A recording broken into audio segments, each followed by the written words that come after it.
I know she said it's alright, but you gon' make it up next time. I know she knows it's not right. There ain't no use in lying. Maybe she thinks I know something. Maybe she thinks it's fine. Or maybe she knows something I don't. I'm so tired. I'm so tired of trying. It seems to me that maybe it pretty much always means no. So don't tell me, you might just let it go.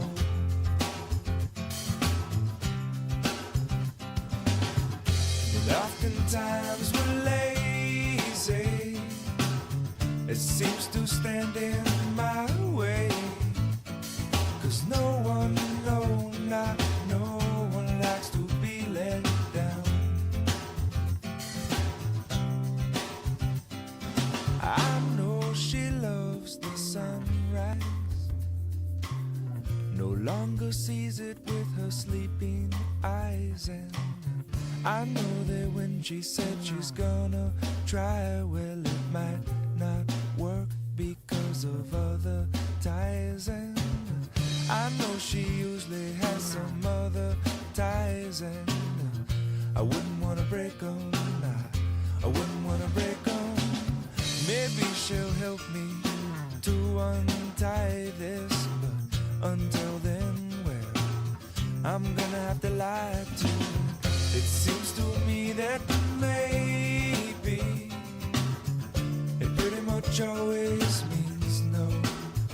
So don't tell me, you might just let it go.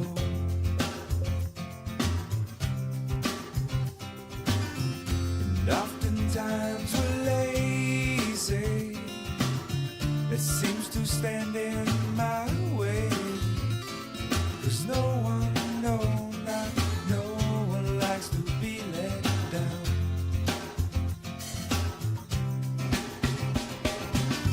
It seems to me that maybe it pretty much always means no.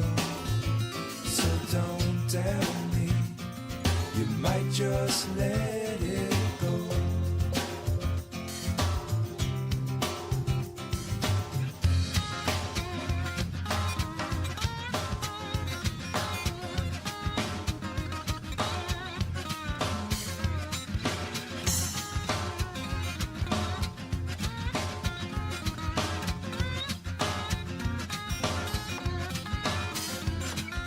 Harder that you try, baby, the further you'll fall. Even with all the money in the whole wide world. Please, please, please don't pass me. Please, please, please don't pass me. Please, please, please don't pass me by. Everything you know about me now, baby, you're gonna have to change. You're gonna call it by a brand new name. Ooh. Please, please, please don't drag me. Please, please,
when you've been around as long as Phantom has, you just become a people person.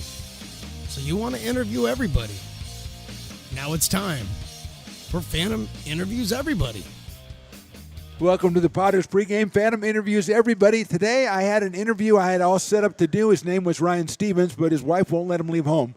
So I'm sitting around going, who am I going to talk to? And then all of a sudden this guy wanders upstairs. Clifton Taylor, owner, manager, do whatever guy. Clifton, how are you, man? I'm doing great.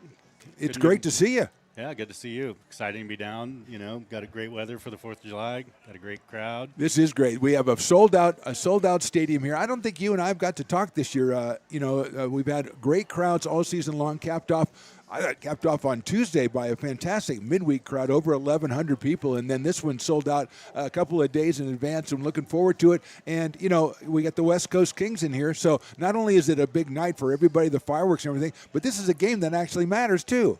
100%. Got to make a push, get that playoff game. We want to bring, as much baseball to Lincoln this summer that we can. It seems like, to me, a little bit like the season has been broken up a little more. It's not like a bunch. I know you guys scaled back on the games. What was the reasoning behind that? I think just with the new league, we're trying to create an orientation that allows teams to be successful, and part of that's bringing down some of the transportation costs and right, and managing how we all move about. And so we had a heavy schedule to start, and then now we're a little bit more broken up. Part of that's also our weather. We get hotter here towards the end of the year, and places like Medford, Humboldt, tend to not. Healdsburg, have not the same kind of weather impact we do. Yeah, well, I think it probably beneficial to have a couple of more breaks this time of the season, because as we get past the halfway point, the guys get a little worn out, and to have a couple of more days off, I think is probably beneficial in these games. And next week we got Healdsburg coming in twice, and I know that's a huge rivalry. So we got a lot of great stuff coming up, and we got Harry Potter night coming up, and that's one of my favorite nights. But this is the 9th season you guys have been here, and as you approach this season, what were some of your goals? I think just really to build on the fan relationship that we have, and also build on the vendor and business relationships that we had.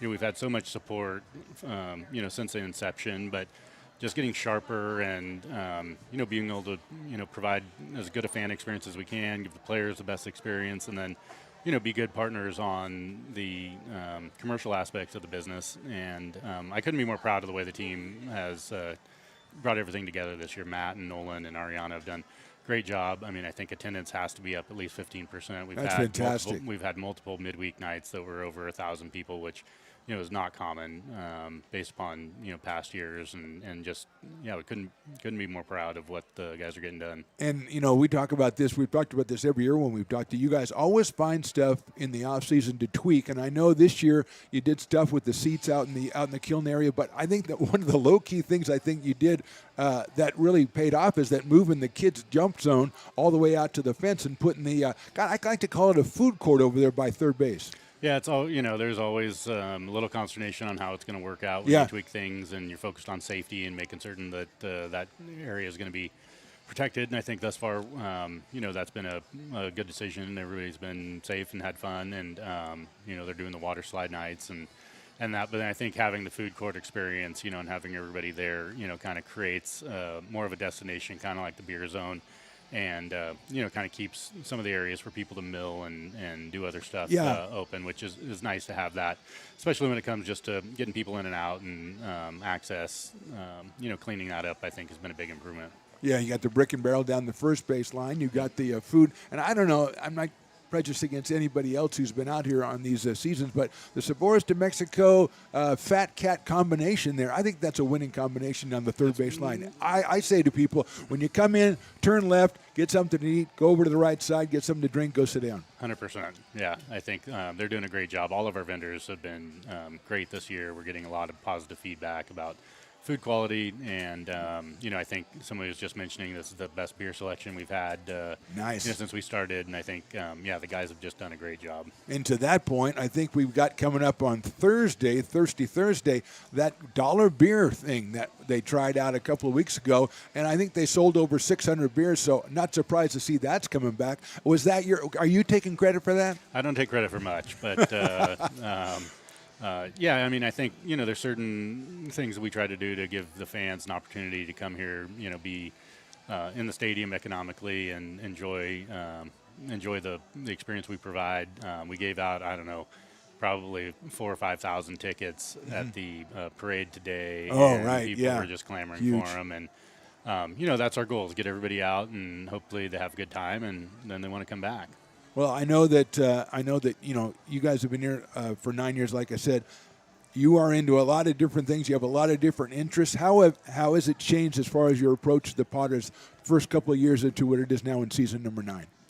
I think early on we were still learning and we were still getting our business systems together, and we were a little bit more hands-on. And now that with the experience that Matt and Nolan have from the continuity of their leadership, that we really have the ability to sit back and think more big picture and just strategically with some things. There's going to be some exciting stuff in the off season that we're going to debut that involves some retail products and other things that hopefully we can share in the future. And having their ability to market through social media and through the channels that they have presents up some opportunities that we wouldn't otherwise have. And I think that's kind of the next Potters 2.0. Oh, Potters 2.0. Well, I think Potters 2.0 has got to include that my idea, which is the Potters Hall of Fame, the Potters Wall of Fame. I know that's got to be coming. And I also have to compliment you. You mentioned Matt, you mentioned Nolan. I know you have a great team and they do a lot of work, but the guys that do a lot of work out there, the interns, you notice we have our intern rankings for the third or fourth season in a row. Whoever's picking your interns is doing a great job. Another great class of interns we got this year. Yeah, I think they've figured out the type of people that are going to fit in and be successful and put in the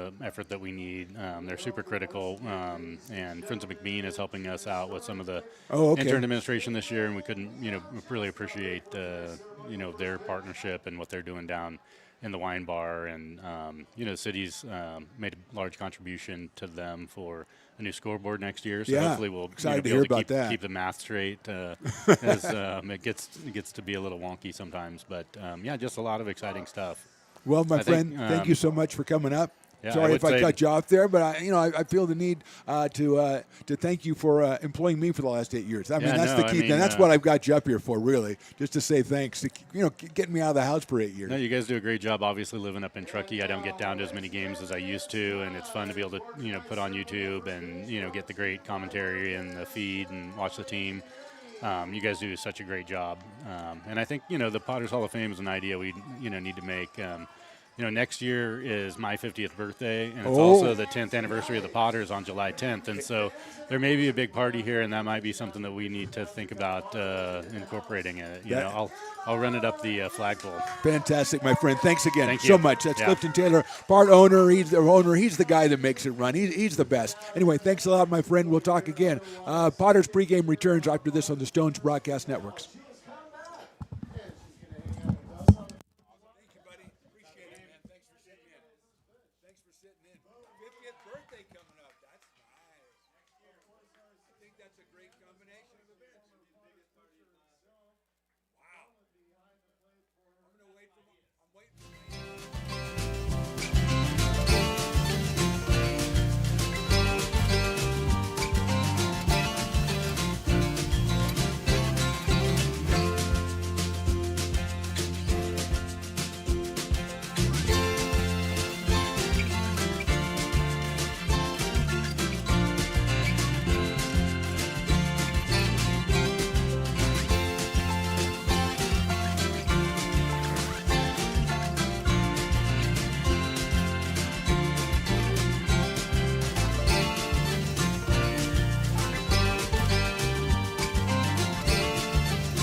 say that my behavior's unacceptable, so condescending, unnecessarily critical. I have a tendency of getting very physical, so watch your step, cause if I do, you'll need a miracle. You train me dry, make me wonder why I'm even here. The double vision I was seeing is finally clear. You want to stay, but you know very well I want you gone. Not fit to fucking tread the ground that I'm walking on. When it gets cold outside and you've got nobody to love, you'll understand what I mean when I say there's nowhere we're gonna give up. Like a leader who cries in the face of a monster that lives in her dreams. Yeah. And is there anyone out there? Cause it's getting harder and harder to breathe. And is there anyone out there? Cause it's getting harder and harder to breathe. What you were doing was screwing things up inside my head. You should know better, you never listen to what I said. Touching your pillow and writhing in the naked sweat, hoping somebody someday will do you like I did. When it gets cold outside and you've got nobody to love, you'll understand what I mean when I say there's nowhere we're gonna give up. Like a leader who cries in the face of a monster that lives in a dream. Is there anyone out there? Cause it's getting harder and harder to breathe. And is there anyone out there? Cause it's getting harder and harder to breathe.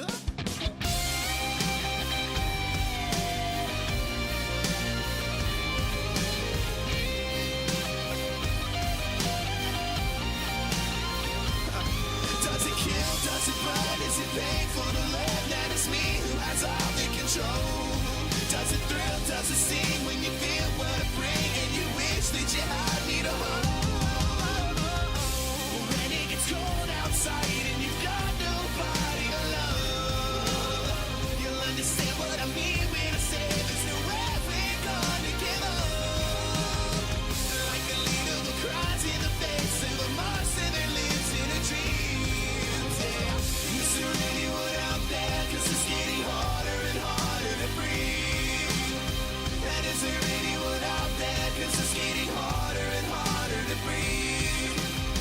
And is there anyone out there? Cause it's getting harder and harder to breathe. And is there anyone out there? Cause it's getting harder and harder to breathe.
Coming to you live from historic McBean Stadium in the heart of Lincoln, California.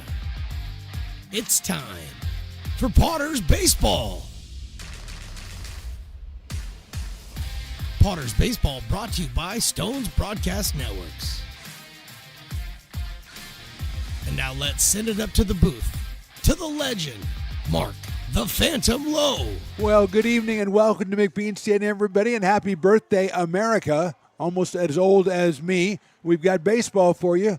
I am Mark the Phantom Lowe. That is Riley the engineer over there. Willie Preston is on the PA. He's been working hard all day, emceeing the big parade this morning in Lincoln, and now running everything here for the big ball game between the Potters and the West Coast Kings.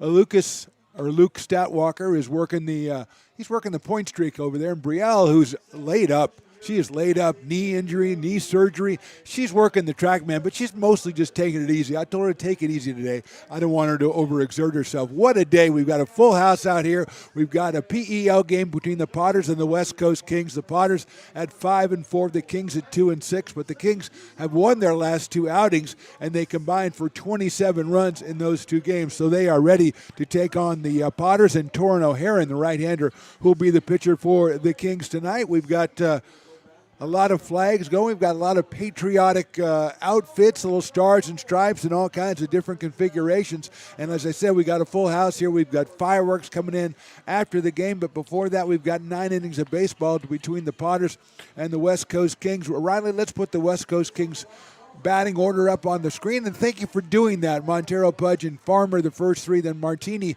a new guy who's had a pair of home runs this past week for the Kings. Coloma, Bodie, 4, 5, and 6. Lambert, Vanderwall, and Ferruta playing second base and batting ninth on the mound. Alex Piscotti for the West Coast Kings. As I said, they won their last two games. They are 2-6 in conference. The Potters, on the other hand, 5-4. They've got Torin O'Haron on the mound, the right-hander out of Rockland, California, and Stanford University. And Torin is 1-1 on the season, 10 1/3 innings, 10 hits, 9 runs, 17 strikeouts and 8 walks, and a 7.83 earned run average. So he's got the job of trying to put the Potters into a 6-4 record after the first 10 games of PEO play. Potters have a couple of days off after this, and then next week a big series. Actually, 2 big series. One is midweek against the Healdsburg Prune Packers, which Tuesday and Thursday were right here at McBean Stadium. And then over the weekend, they go up to Medford and take on the Rogues in a 3-game series. And the Rogues will come back the next weekend and repay the favor by coming down here to Lincoln. So a big week coming up, but a big game right here to get us started off correctly as O'Haron takes him on. Piper the Peacock already made an appearance and has a Potters Stars and Stripes jersey on. Looking good, Piper, looking really good. As a very, very, very well-natured crowd out here getting ready to watch this one. Ball goes down to second base from Adam Paniagua, and we are ready to go. 4th of July baseball from McBean Stadium. Nothing like it. A beautiful day out here. First pitch will be about 6:07. Under pretty much perfect conditions. Little breeze out there, but not much of a factor right now. And the first hitter will be Jaden Montero, the third baseman coming in out of William Jessup University. And O'Haron ready to go, and he's going to take to the windup, and we're ready to get underway here at McBean Stadium. Right back to Torin O'Haron. He runs the obligatory 2/3 of the way to first, underhands it to the first baseman. And that is the first out. Has any pitcher ever got a grounder and not run over to first? I don't know, but I don't think so. Colby Pudge will be the next hitter. Colby, also from William Jessup. I believe he's from Rockland, California. Left-handed hitter, batting .200 for the Kings. He has an RBI and 2 runs scored. Again, the Kings have only played 8 games, and so their numbers aren't going to be as much as the Potters, who are playing, I believe, their 27th game here today. They are 21-5 on the season. Pudge takes a fastball, and he takes it for a strike. 89 from O'Haron. 0-1 on Colby Pudge. He's followed by Willie Caneo Farmer, who is the DH today for the West Coast Kings. After this pitch, we'll take a look at the Potters' defensive alignment, and that sails outside, and so let's do that now, Riley. Tyler Russell in left, Brian Williams Jr. in center, Ethan Liao is over in right, Hanson at third. Tristan Russell at shortstop for the first time this summer. Ryan Lee at second. McGraw at first. Paniagua behind the plate. And Torrin O'Haron on the mound. Thank you, Riley. And we are 1-1 on Colby Pudge. Swings and misses. Fouls it into the catcher's glove. Same result. 1-2 on the left-hand hitting left fielder. Potter's last game was Tuesday when they took a tight 6-5 win over the California Tigers. That one sails outside, 2-2. Ty McGraw came off the bench, was 2 for 2 with a home run and 2 runs batted in. A pinch hit home run, as a matter of fact, to put the Potters ahead. 5-4. They stretch it to 6-4, and then a home run in the top of the ninth made it 6-5. And that one is inside for a ball. And the Potters got the save. Drew Kirby with the save as Tyler Hutchison picked up the win. That was a non-league game. Everything from now until the end of the season, Pacific Empire League action. 3-2 coming up to the second hitter for the West Coast Kings. That is inside ball 4. So Pudge goes down the first base. Willie Corneo Farmer will be the hitter. He was 1 for 2, I think 1 for 4 the last time the Kings were in town. That was on the 24th and 25th, 2 games won by the Potters, 12-0 and 11-6. Farmer had a double in 4 at-bats. He is out of Loyola Marymount, right-handed hitter. His double was in left field, almost one hop in the fence. And we got a timeout as a ball has come out from somewhere, mysterious, because there's nobody warming up. So you never know these things, though. I mean, there's a lot of people out here. Oh, we do have some warming up. Maybe that is maybe that's Piscotti down in the bullpen getting loose. The starting pitcher for the West Coast Kings. Pudge takes the lead at first, and here's Corneo Farmer. Right down the middle for a strike. 92 from Torrin O'Haron, so he kicks it up a notch to Corneo Farmer. He's followed by Gio Martini, who has had 2 home runs for the West Coast Kings, and he's driven in 5 runs. That's hit to right field and hit pretty well. Moving over is Ethan Leal. He's still going after it. He makes a diving try. Did he make it? No, he didn't, and that is a fair ball.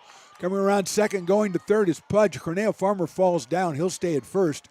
It'll end up being a single for Willie Corneo Farmer, and the West Coast Kings are in business with runners at first and third. And just one out here in the first inning, and Ethan Leal, who's turned in several web gems already, almost got another one right there and came up with it quickly, got it back in, aided by the fact that Farmer fell down rounding first. But Gio Martini is the hitter, left-hander out of Cal State East Bay.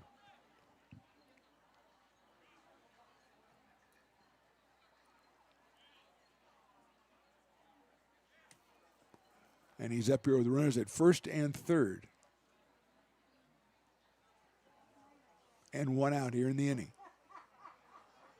Takes the fastball and it's inside. Martini 6 for 21 on the season. Has the 2 home runs. Has 5 runs batted in.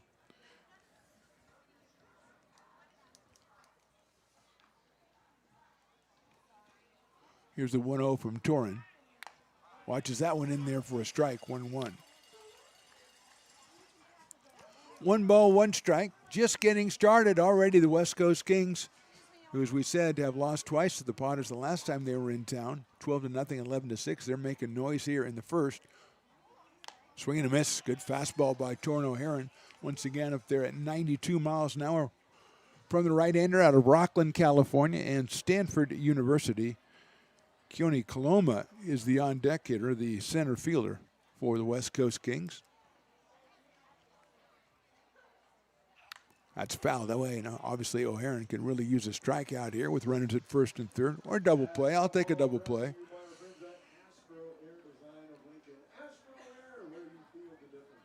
Martini, I don't think, was on the squad the last time these two teams met.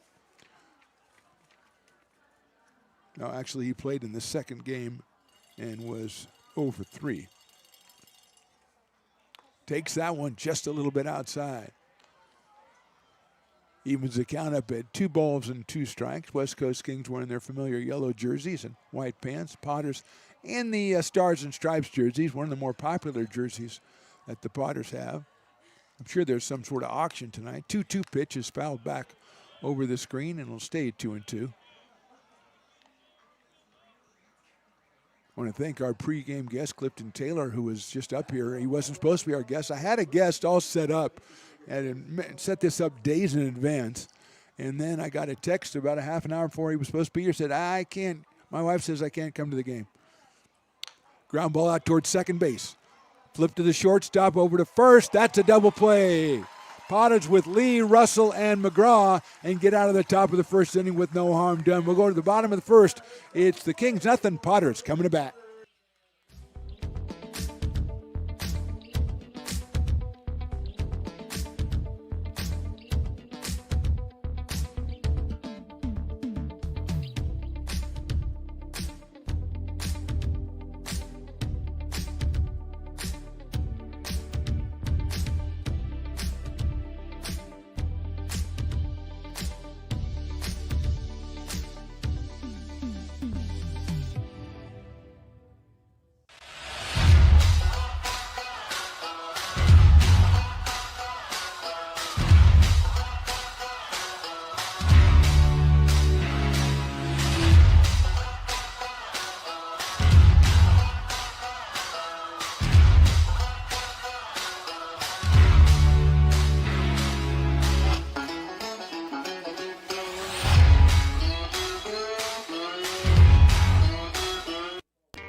Gooseport Public House. We have sports on 10 big screen TVs, 23 beer taps with classics and crafts, a full bar with creative craft mixed drinks, live music, and most importantly, great fresh food. In downtown Roseville off Vernon Street, only 15 minutes from the ballpark. See ya at Gooseport.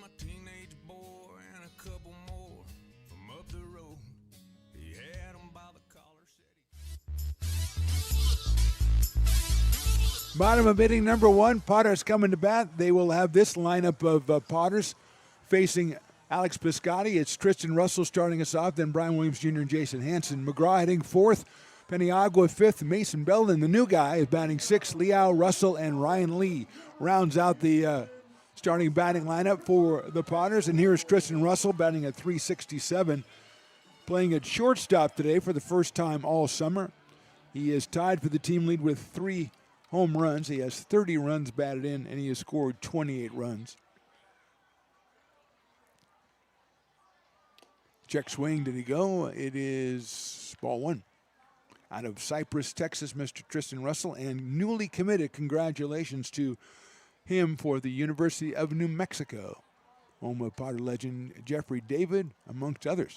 That is inside corner for a strike. Tristan, also his mom, Silka, is here. His girlfriend, Rainey, is here. They are sitting in the best seat of the house right below me. Came up, took pictures with him already today. What a delightful group. Swing and a miss by Tristan. They say hello to everybody back in Cypress, Texas, checking us out here. And they are having a great time. I don't know that Rainey's going to leave California. She kind of likes it out here. They're having street tacos right now, I think. There's a ground ball down to first base. It's handled over there by the first baseman for the out. That is Gio Martini at first base. So Russell grounds out to Martini at first. One out here in the inning. And Brian Williams will be our hitter. He is out of Dallas Baptist University in Midwest City, Oklahoma. He is batting .400. He's hitting .393 in league play and .400 overall. 1 home run, 18 runs batted in, and an astonishing 39 runs scored. And he takes a strike from Piscotti. Alex is 0-1 on the season, 6 in the third inning, 7 hits, 5 runs, 9 strikeouts, 6 walks, 7-11 for an earned run average, and he is out. And there is strike 2 call. Alex is from Colorado SOM. Something of the mines, maybe? Colorado SOM. Riley, we'll have to look that up. I think it has to do with Colorado School of the Mines. I think that's what it is. Not mimes. That would be a terrible school. Gosh, I don't want to go to that school. Outside. Can you imagine going to the School of the Mimes? Oh, everybody's always against the wind and stuff? No, that would be horrible. And they have that attitude, too, like they're better than you because they're not talking. Everybody's encased in a box. Williams takes outside. That's very good, Riley. Everybody's either in a box or against the wind or pulling on a tug of war. And they're all looking down at you because you use words to communicate. But no, it is not that as far as I know. I think it's mines, M-I-N-E-S, which I don't think means they go to work in the mines. Ground ball, third base foul. Nice play by the Padres third base coach over there. So I'll have to do a little more research. Maybe that's a school that teaches you how to be like an like a civil engineer or something, so you could work in mines or design them or something. More research is needed, Riley, is my point. Anyway, Alex Piscotty is the pitcher. Big right-hander. And that is ball 3 to Brian Williams. 3 balls, 2 strikes on the center fielder, Jason Hansen on deck.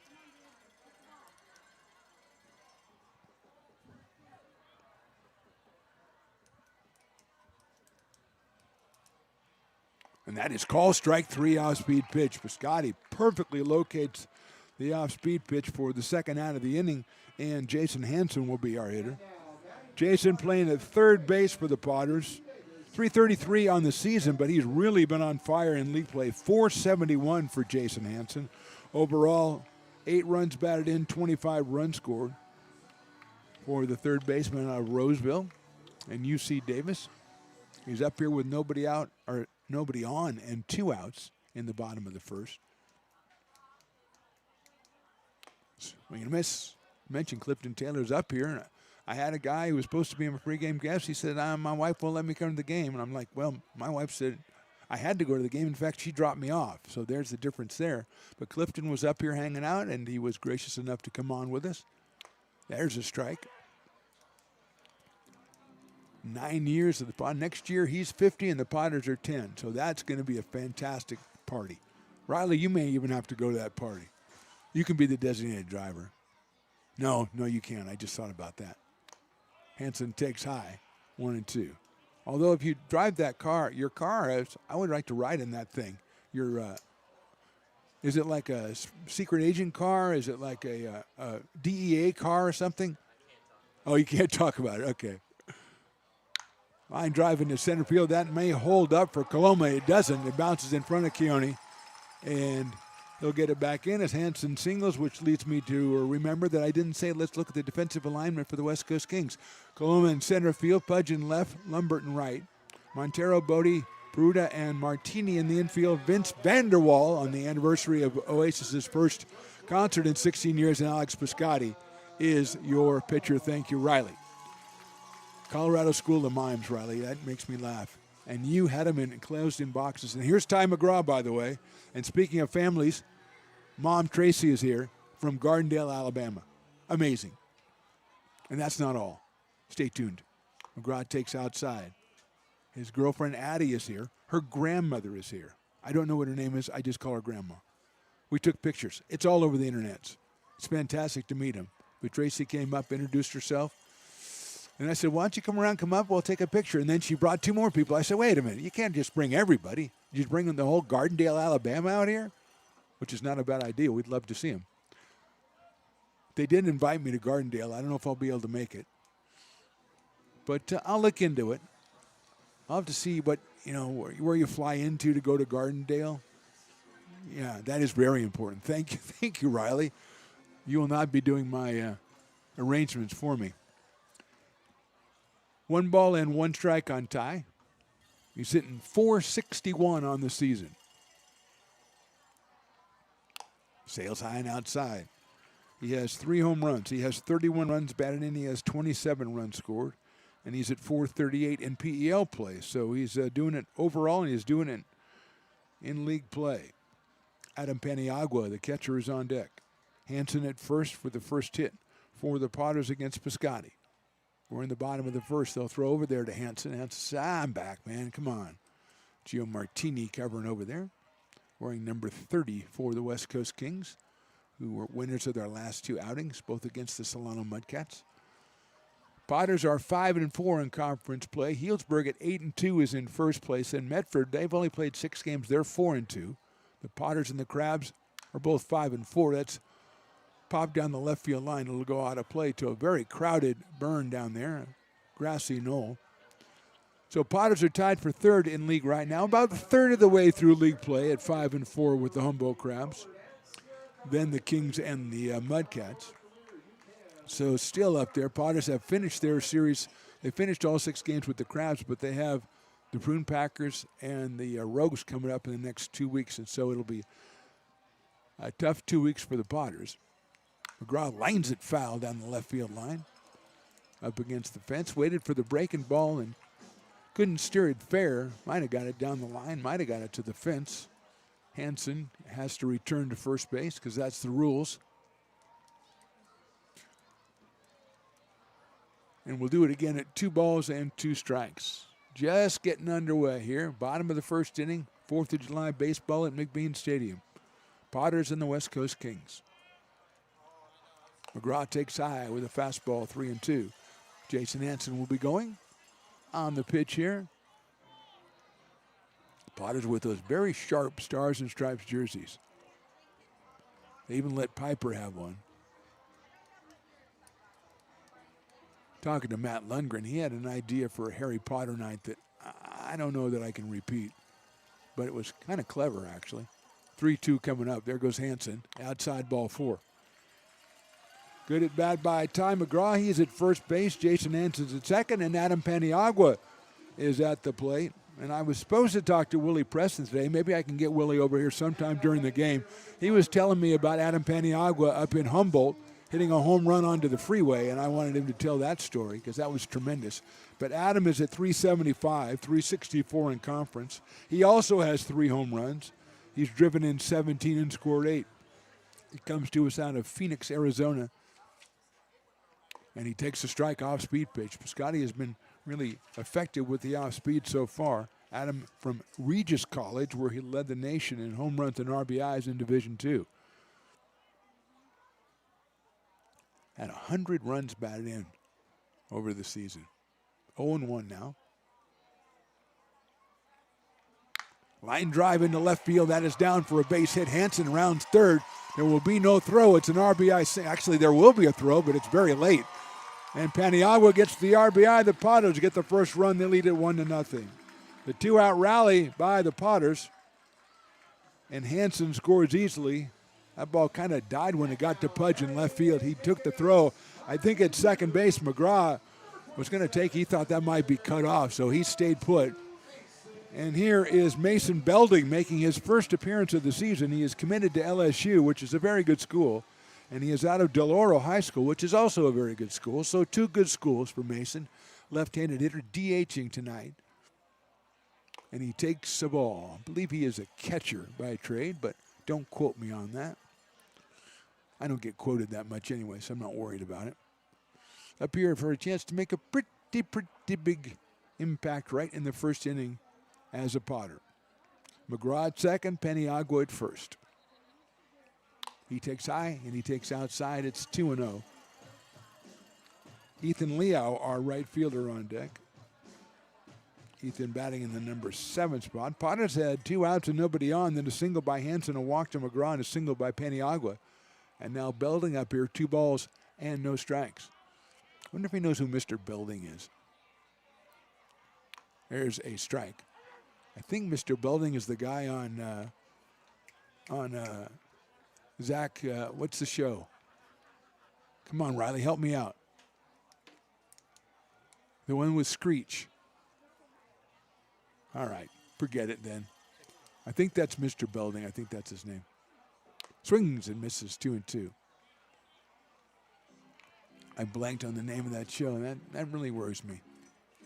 They had Tiffany Amber Thiessen, who was, I think, just Tiffany Thiessen then. 2 balls, 2 strikes on Belding.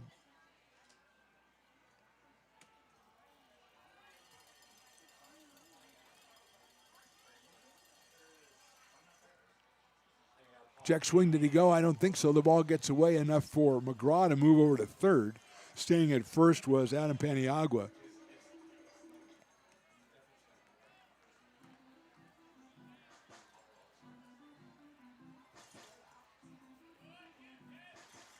Saved by the bell. Come on, Riley. All right.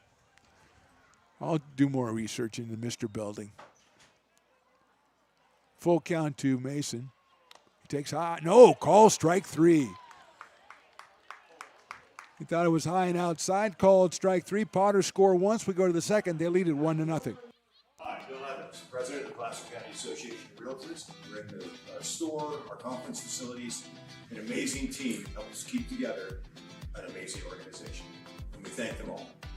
This organization can't do what it does and can't run the way it runs without the help of so many members volunteering their time. The success of the Placer County Association of Realtors is largely dependent on our active volunteer members to help our organization and industry. The work of our committees greatly impacts our ability to champion efforts across the board and giving back to the Placer County community wherever we can. Like all service organizations, I wanted to serve. And getting involved with the affiliate committee was the perfect way to do that. I love being able to serve my community with my business friends and other leaders and give back to those who are in need. The thing I love about the PCAR committees is they all work toward the same goal of bringing the community together to support those in need in our surrounding area. I instantly came to the meeting and had a wonderful time, felt like I was a part of something bigger, and it was just the start of my leadership journey. Astro Air Design Incorporated, where you feel the difference. We are a locally owned and operated heating, air conditioning, and custom sheet metal company committed to the highest quality of craftsmanship at a competitive price. Our trained and certified technicians have the knowledge and experience required to install, maintain, or repair your home comfort solutions. Our upfront pricing gives you the peace of mind because you know your price is locked in. Call Astro Air Design Incorporated today. Here in Michigan, we do more than just survive the winter. We thrive during it. You simply can't keep us away from what we love most: great times and amazing beer. The snow transforms the landscape and lays the path for adventures yet to be had. Trails ready to be explored, and freshly groomed hills ready for the first run of the day. And later, as the sun descends, it's time to unwind with great conversation and even better friends. Experience a taste of Michigan winter with Founders Brewing Company, born and brewed in Michigan. Top of inning number 2, McBean Stadium in lovely Lincoln, California. Mark the Phantom low along with Riley the engineer. Potters lead at 1-0. Torrin O'Haron back out on the mound. He'll face Keone Coloma. Then Rogan Bodie and Cale Lumbert, the first 3 hitters for the West Coast Kings. They had 2 runners on in the top of the first inning, but a 4-6-3 double play erased the threat and got Torrin O'Haron out of the inning, and he'll face Keone Coloma, who's batting at .333 on the season, and lines that one out to left field. Coming in is Ty Russell. Now he has to go back, and it's over his head. It'll bounce off the wall, and Coloma will cruise into second base with a double. Kind of tough to judge out there with the sun, and it looked like Russell came in initially, and the ball just kept on carrying. The left-handed Coloma kind of sliced it, and it just kept on going, and ends up at second base with a double, and Rogan Bodie will be the next hitter.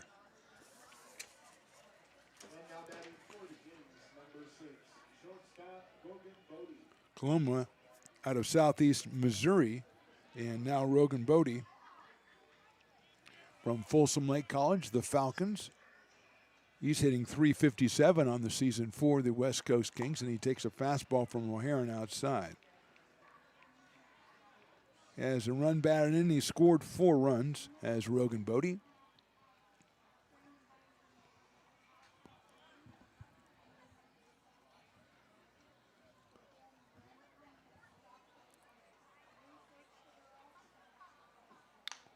Chop towards shortstop. They're going to try to make the play at third. The throw is high, and Coloma is safe.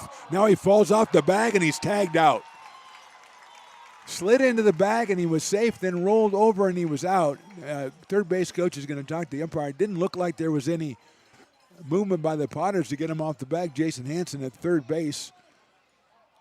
Coach is coming out to question his third base coach. Potters get very lucky there on the fielder's choice.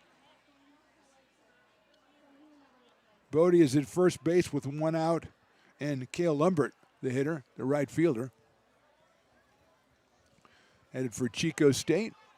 I believe he's from Del Oro High School, but he is headed for Chico State. He'll be a Wildcat. And a break for the Potters, so there's one out here in the second inning. O'Haron's delivery is down low and outside. So Bodie is at first with one out.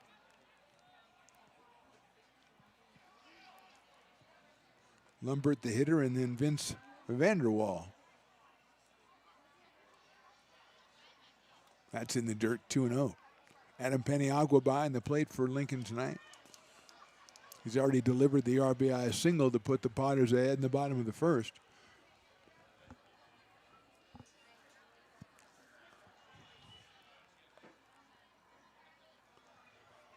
2-0 coming up. Popped up. Hansen calls, and now he's in foul territory and makes the catch.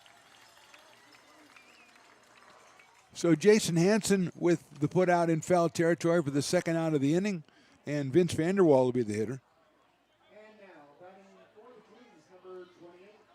Remember Vince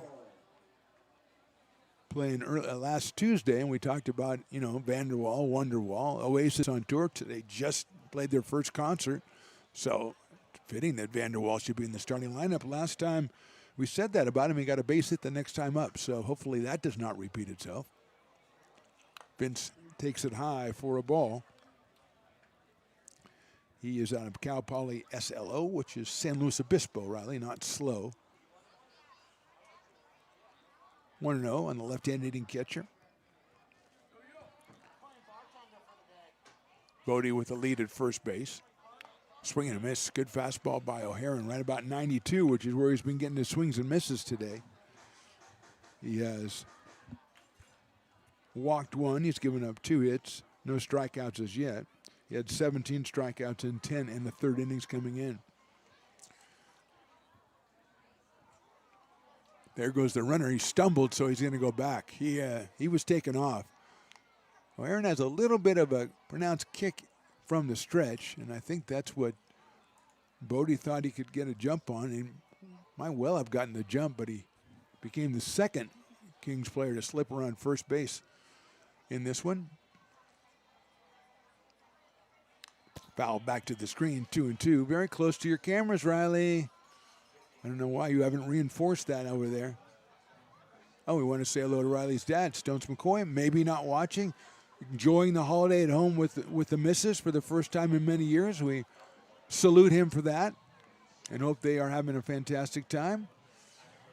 I don't mind that he's staying home. I do mind that he sent me Riley, but, I mean, that's been something that's been going on for years. I really have nothing to say about that.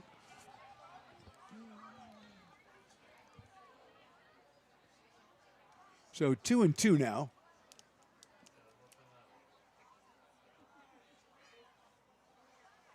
Outside, ball 3.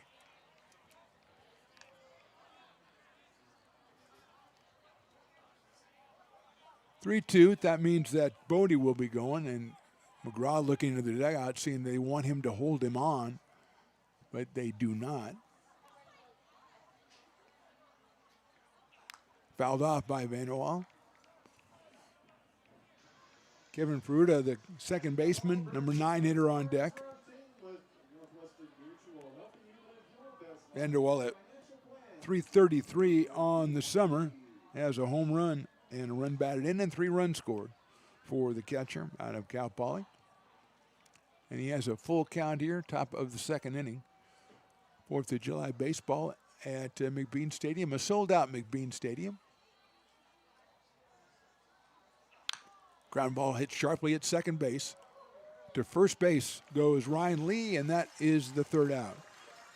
So 1 hit, 1 left. We go to the bottom of the second. Potters on top 1-0.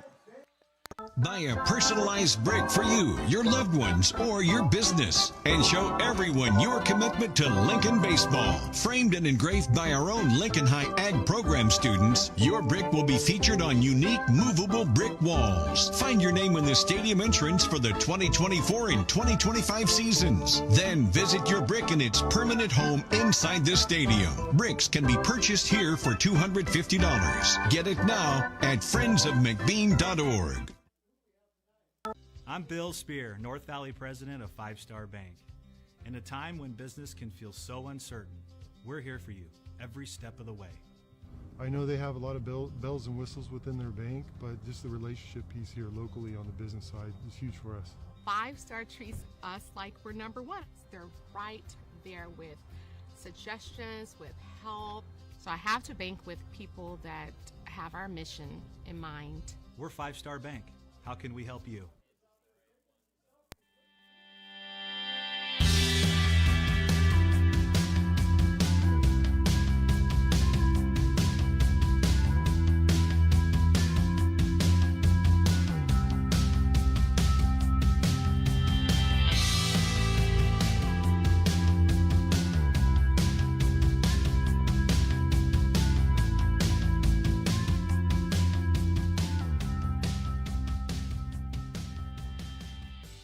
Lincoln Potters Baseball. Placer County's best-kept secret is back for another exciting summer at historic McBean Stadiums. Loaded with fun for the whole family, local beer, wine, and eats. Fireworks, giveaways, theme nights, kids zone, and more.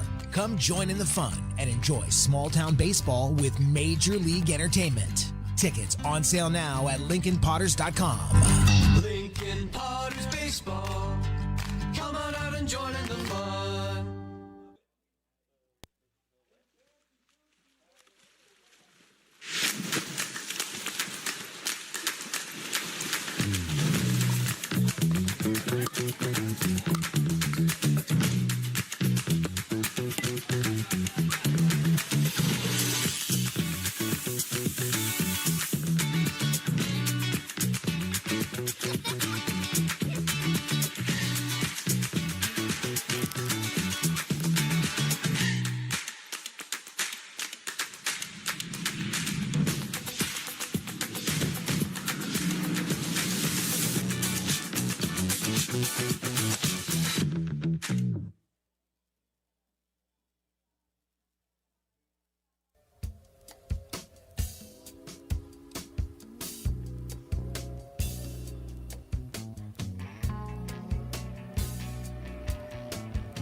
Bottom of inning number 2, Potters lead at 1-0. Ethan Leow, Ty Russell, and Ryan Lee for the Potters. 7, 8, and 9. We mentioned that the Potters don't have a game again until next Tuesday when they host Healdsburg, but we do have activity tomorrow night here at McBean Stadium. It's movie night showing The Sandlot. I think it starts, Willie said, about 8 o'clock, and it's free. So come on out. Go to Lincoln Potters website, get some more information if you want to. I wouldn't take my word for anything, but that's what it is. It's The Sandlot tomorrow night right here, McBean Stadium, and it starts at 8, right, Willie? 8 or whatever Willie says. So that's close enough. Gates open at 6:30. Movie starts when the movie starts, and that ball is fouled down the first base line. Has to be dark enough to see the movie. Right, Willie. Thank you. 0-2. It is very important to be able to see the movie on movie night. Thank you. Leow at 3:06. He is out of Dublin, California. Hits that one high up in the air, foul territory. Montero chasing it. Here comes the shortstop, Bodie, but it's going to end up out of play. Ethan from Gardner-Webb University, home of the Running Bulldogs. And we found out some information about Alex Piscotti, his college. It is the Colorado School of the Mines. They are the Ore Diggers. That's their name. And it's tremendous. I love it. But right now, it will be another pitch to Ethan Liao. He swings and pops it up. This one will stay in play. For first baseman Martini is calling for it. And he will make the catch when it finally comes down, which he had to wait for. That's called gravity. So Liao is out, popping out to first base, and Ty Russell will be the next hitter. He is the left fielder. Ty's out of Queen Creek, Arizona. And he is hitting at a 268 clip with 7 RBIs and 8 runs scored.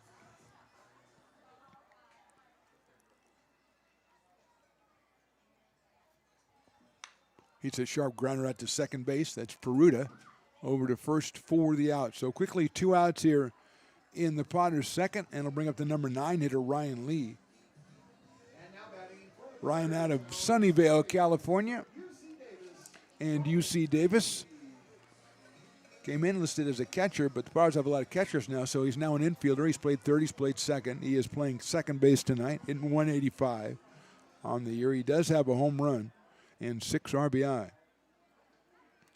Trying to start something with 2 outs. Potters had 2 outs when they started a rally in the first inning to get their first run. Line drive at third, knocked down, picked up by Montero over to first in the dirt. That's a fine play by Gio Martini to scoop the ball out and keep the foot on the bag to end the inning. Good inning for the Kings. We go to the third. They trail 1-0. Hey, Potters fans, want to keep restoring and renovating historic McBean Stadium? Now you can become a member of Friends of McBean. Annual membership start at $50. Become a member now at friendsofmcbean.org. This job is the Esplanade at Turkey Creek phases 4 and 5. Our scope of work for this project is full scope, so we've got all the underground, all the joint trench, and all the topside included with it. We're putting in sewer pipe, manholes. We're not doing services yet. We go through and do all the main line, and then we come back and do all the services after that. I would say this project right here, the one we're working on, is probably about a 2-month project. It's very costly to the developer, so beating the schedule is very important, more important than most projects. It's got a lot of groundwater, so we've got an extensive groundwater pump system in place. It's just cool to be a part of the built environment and know that for the next 100 years that people are going to use and enjoy what we've created here today.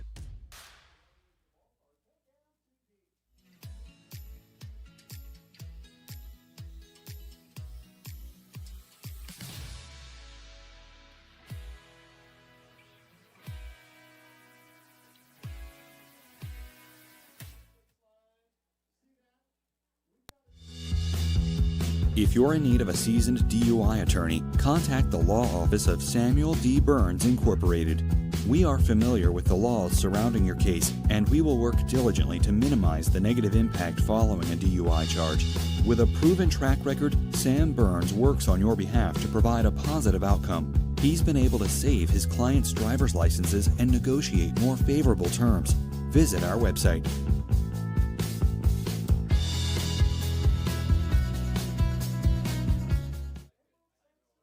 So many local businesses trust Wizix Technology Group when it comes to their office technology.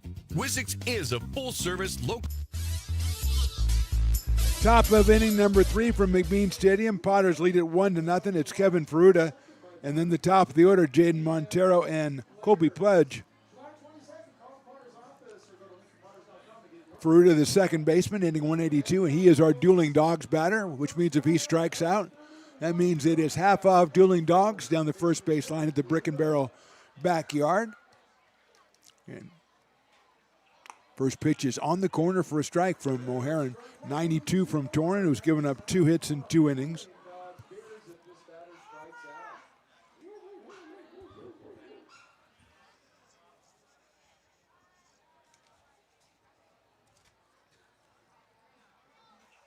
That's line foul down the first base line into the Potters bullpen area, so it's quickly 0-2 on Peruta. I think he learned that an outside pitch might be a problem for him, so he went after that one,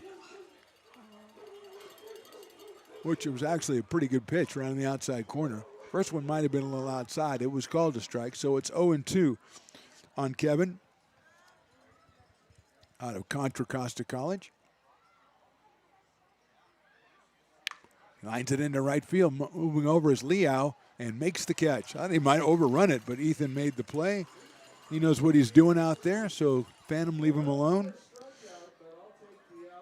Took the out, didn't get the strikeout, but it brings up Jaden Montero, who grounded right back to the pitcher his first time up. Jaden hitting 176. And he comes to us from William Jessup University, right down the road there. And they play their home games right here at McBean Stadium. And they are, national champions. So put some respect on their name.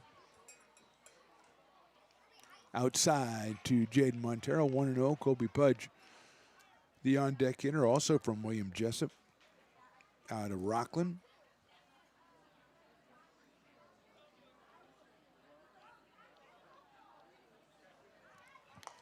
Outside again, so it's 2-0 to Montero.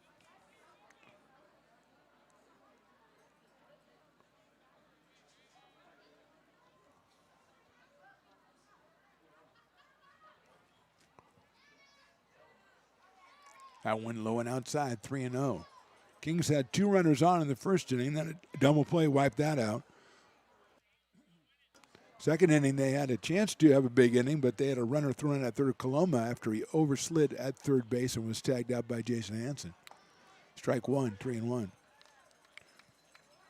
Again, they scored 26 runs, make that 27 runs, 18-9. In their last 2 games, both wins. Check swing, and it's back to the pitcher. O'Haron's going to have to hurry. That'll be a tough play. He guns it to first base, and he is out at first base. What a play by Ty McGraw to reach back over Montero's head and snag that throw from O'Haron, who threw it probably about 92 miles an hour to first base and got Montero, and I didn't think they had much of a chance to get him. But McGraw with a fantastic catch, probably buoyed by the fact that his mom and girlfriend and his girlfriend's grandma are in the stands tonight out of Gardendale, Alabama. But I digress. We'll get back to that at a later date. Colby Pudge is the hitter. He walked his first time up. He is playing left field for the West Coast Kings out of Rockland, California. Swing and a miss. That is a nice breaking ball from O'Haron. 0-1.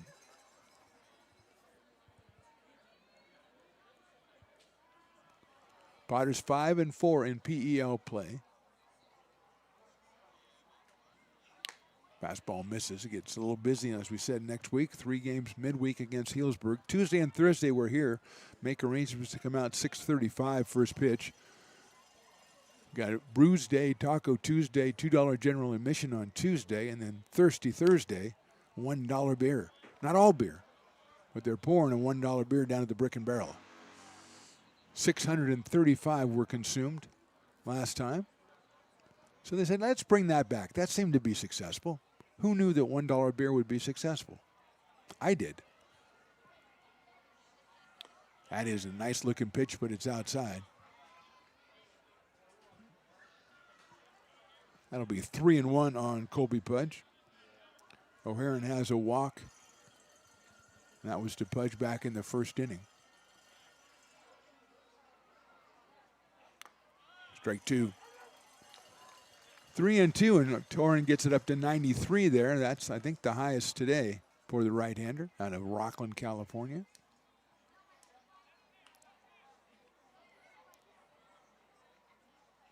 Fastball, call, strike 3.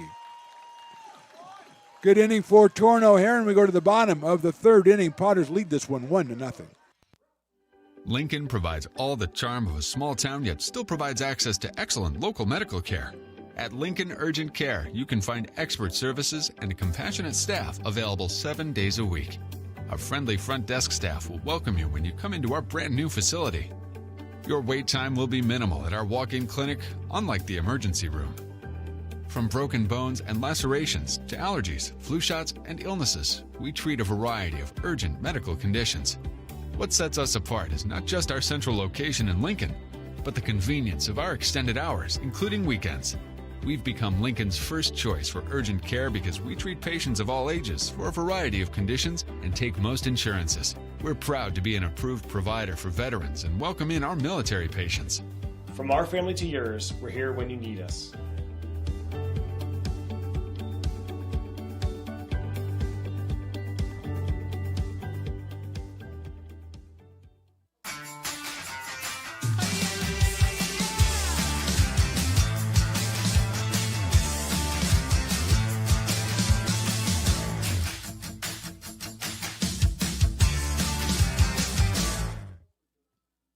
Hey, baseball fans, you may have noticed our scoreboard goes out from time to time. You can help us get a new one. Give $20 and get a chance at winning 2 tickets to some of the region's biggest events, like the Outlaw Festival with Willie Nelson, Bob Dylan, and John Mellencamp, a Sacramento Kings game, or Ringling Brothers Circus. All proceeds benefit the Big Swing Capital Campaign. You can buy now at friendsofmcbean.org.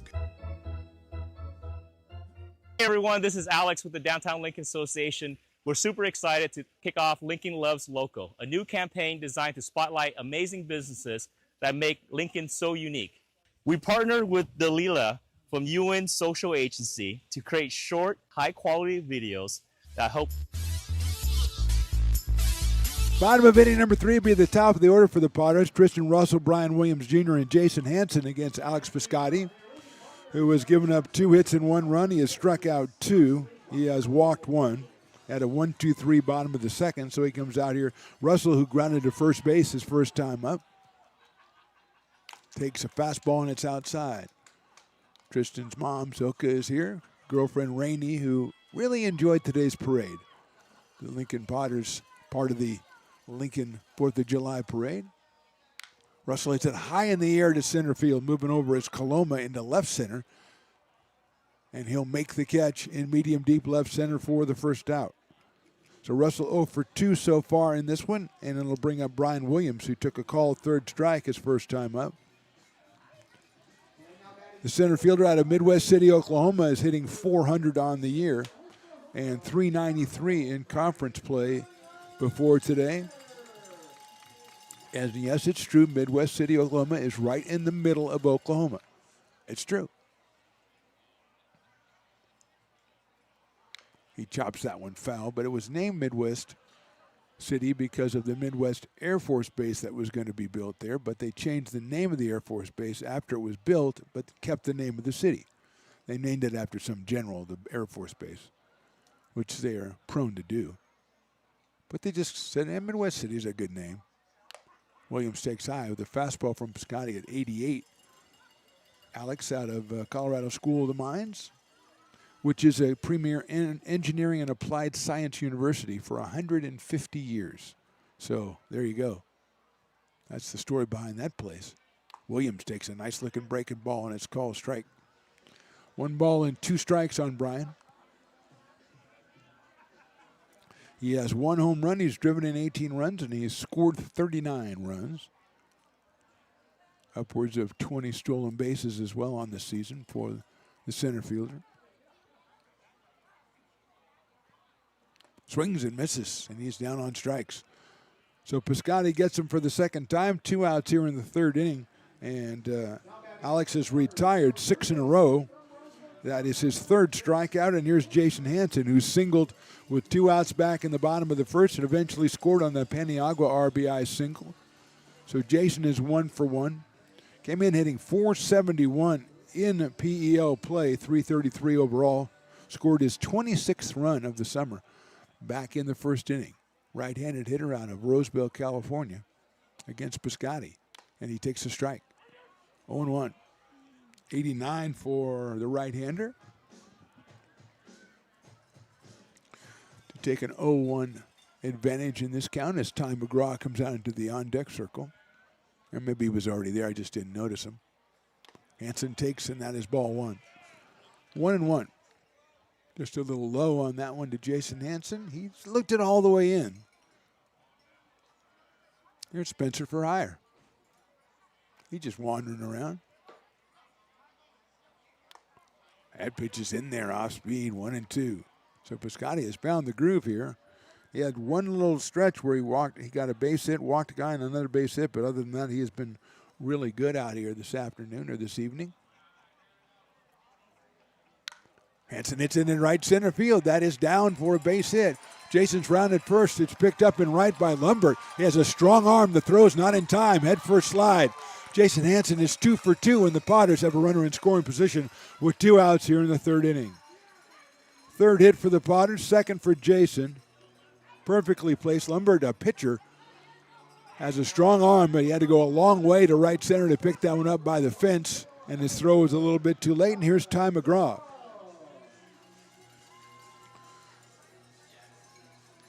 Got a base on balls back in inning number 1, did Ty. The first baseman is hitting .461 overall, .438 in conference, and has 3 home runs and has driven in 31 runs.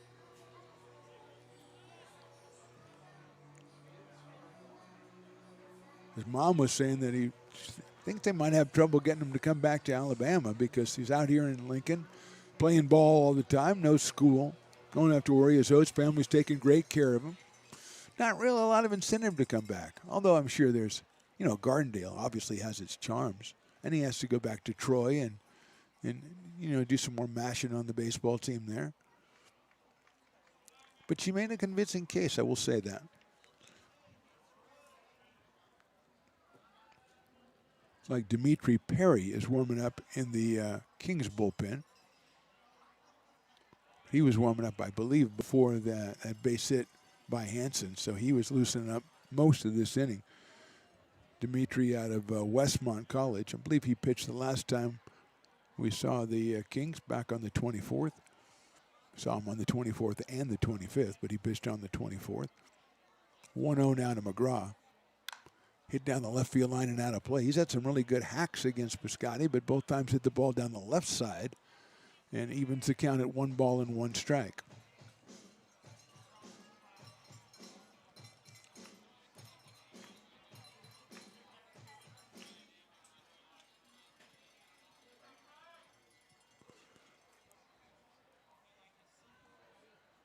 Hansen leads at second.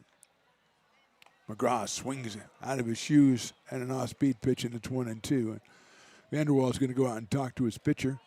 I don't know if he thought he was going to get something he didn't get or what. It worked out okay because McGraw took a huge cut and missed it.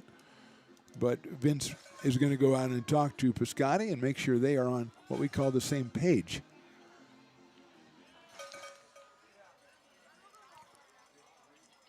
It could get sticky if they are not. Adam Paniagua hitting in the number 5 spot is on deck. He has the RBI single to his credit, the only run of the game so far as we're in the bottom of inning number 3. 4th of July, full house out here at McBean Stadium. 1-2 coming up. McGraw takes call, strike 3. Piscotti with another strikeout, his second of the inning. Potters get a double, but that's it here in the 3rd. We'll go to the 4th. They lead at 1-0.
American River College is a top-tier community college sports program that provides student athletes with the opportunity to thrive both athletically and academically.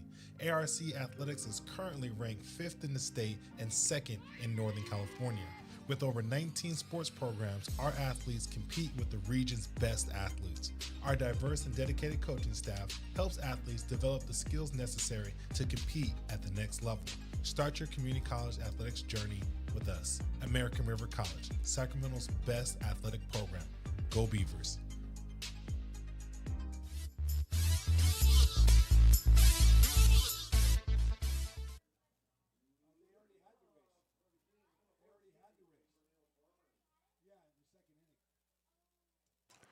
Top of inning number 4, Willie Caneo Farmer is our first hitter, followed by Gio Martini and then Keone Coloma. And Farmer takes a call strike. He singled his first time up.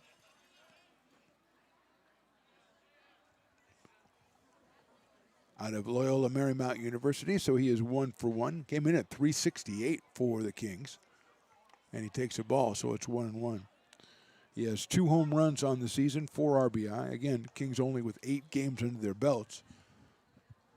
So 2 home runs in 8 games, pretty good. Torrin O'Haron back out on the mound for the Potters. He's given up 2 hits. He struck out 1. He's walked 1. Harmer takes a swing and a miss. Took something off that one, and it's 1 ball and 2 strikes against the Kings' designated hitter.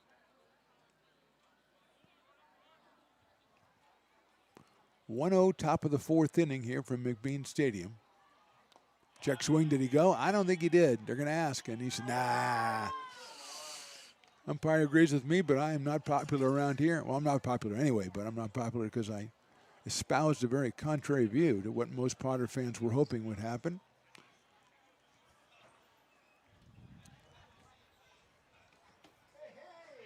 That's lined into right field, a base hit. Liao gets it on 1 hop. He thought about throwing it to first, didn't.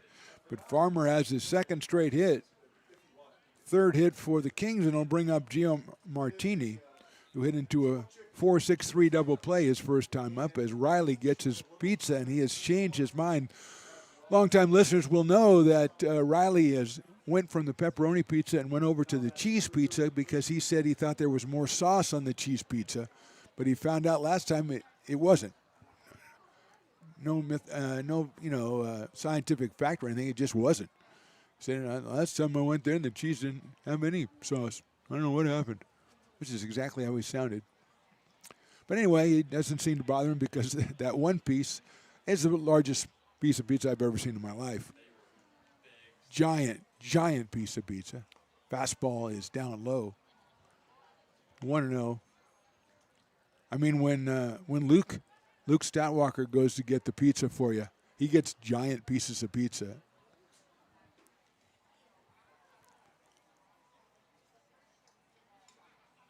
Hit sharply. Oh, what a play at second by Lee. To short for 1. To first, double play. Ryan Lee with a magnificent play at second base, the backhand, and gets it over to Tristan Russell, and they turn the second 4-6-3 double play on Gio Martini in a row, but that one was nothing like the first one, as that was a hot shot that the Potters used a little web, Jim, and now quickly 2 outs here in the inning, and Keone Coloma will be the hitter. He doubled to left center field his last time up. Just a do or die by Lee. And Ryan made it, and beautiful, helping out the pitcher. That would have been maybe into right center field all the way to the fence, as that was hit that hard. Coloma takes the ball. It's 1-0. Keone out of Southeast Missouri came in at 333 and has a double to his name. Has a home run on the season. He was driven in a pair of runs and scored 4. Outside from O'Haron. 2-0. I mean, you could have literally fit 10 pepperoni slices on that piece of pizza. I mean, that's how big it was. And I know the pepperoni slices are big too. There's 9 on there, thank you. Coloma hits it down the left field line, sailing foul. Look out over there. Anybody make the play? No, it bounces out into the McBean Park proper. 2-1. 1, 2, 3. Yeah, okay. And one just hanging on over there on the side.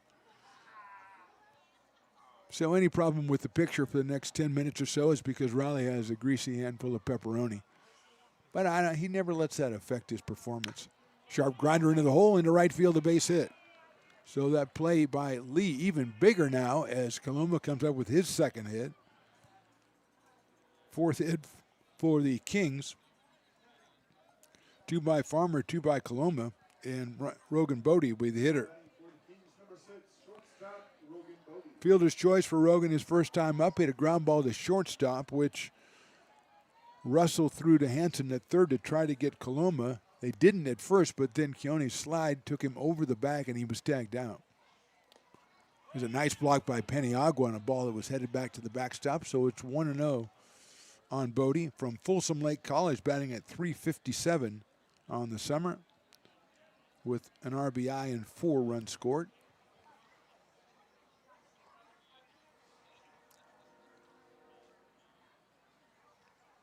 Cale Lumbert is the on-deck hitter.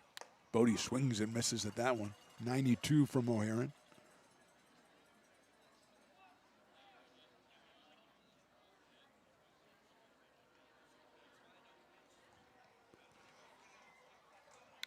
That's popped up right side. It'll get out of play. McGraw takes a look, says, nah, not going after that one.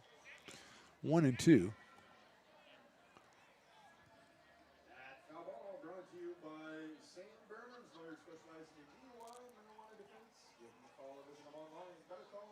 Pretty good lead by Coloma over at first base.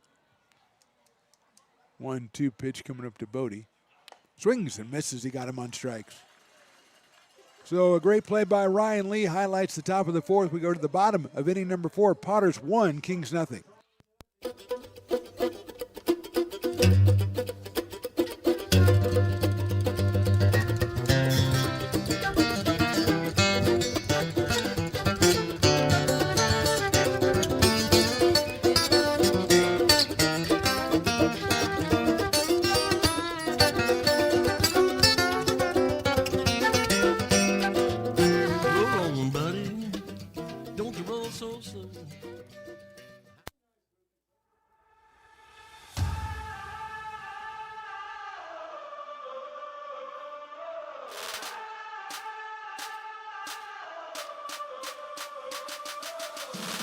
You are Laborers Rising. And now you understand where we came from, what solidarity means, and what we have ahead of us. No one's going to defend us but us. No one's going to help construction workers except us. And I can't wait to see you out there.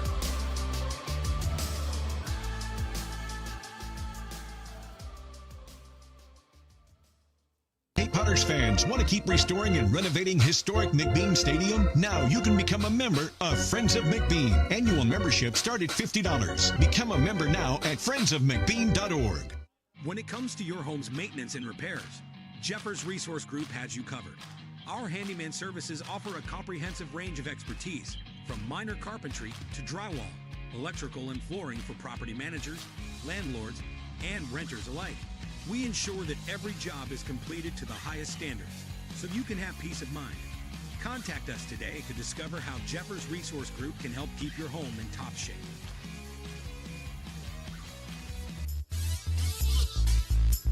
Bottom of inning number 4, the new pitcher is Dimitri Perry, wearing number 41 out of Westmont College. He is making his 3rd appearance. 3 innings pitched, 4 hits, 2 runs, 2 strikeouts, 2 walks. His ERA is even 6 per game. Again, very small sample size. The right-hander delivers a ball to Paniagua. Adam takes a strike, 1-1. He had an RBI single back in the first inning, his 18th run batting of the summer. Batting .375 and .364 in PEL play. Chops one out towards second base. It's Peruta over to first, and he got him. So 1 out here in the inning, and I'll bring up the newcomer Mason Belding.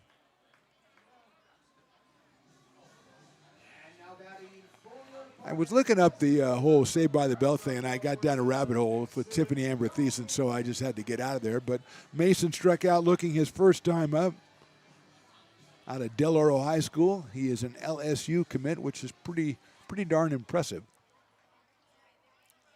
Left-hander takes inside for a ball from Perry.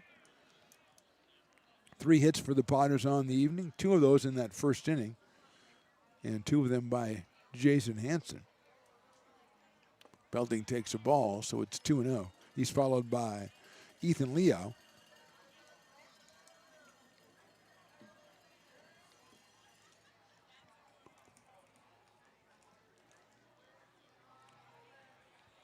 Swing and a miss. A final from PEL play earlier. The Humboldt Crabs beat the Mudcats 10-1. So the Crabs improved to 6-4 as Belding takes the ball.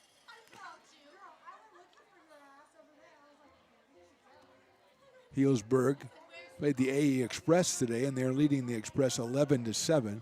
That game is in the 8th inning. Belding chops one foul toward the Potters dugout. Runs the count to 3 balls and 2 strikes. Also tonight, the Fresno A's against the Medford Rogues. That is in the top of the 3rd inning. Fresno leads that one 2-0.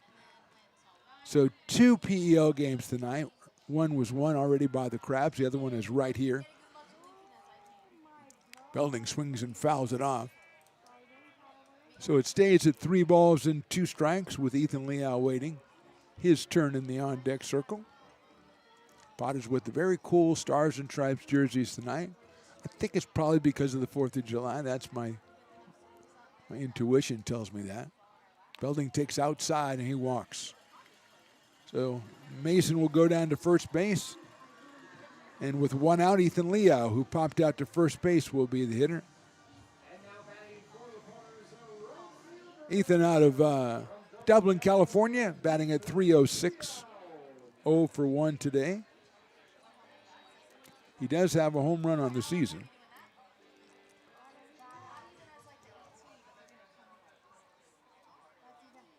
Perry delivers. Off-speed pitch swung on and missed.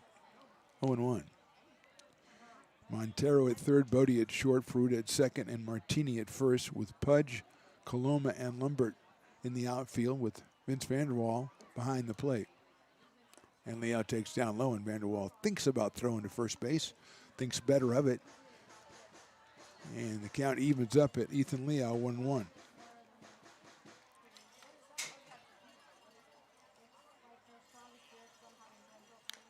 Swings and grounds it foul over toward the Kings dugout.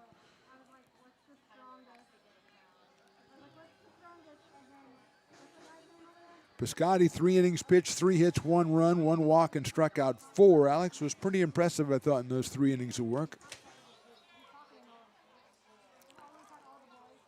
Throw over to first base and back easily is Mason Belding.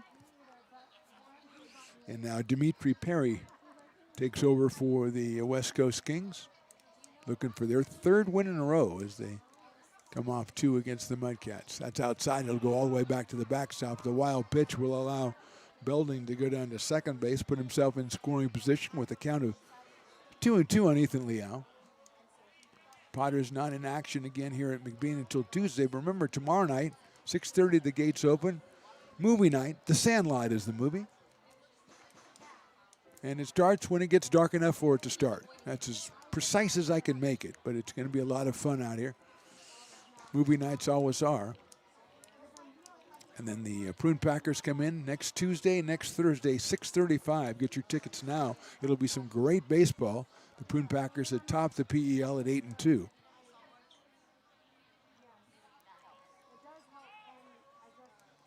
The spin around by Perry, but back to second base is Belding.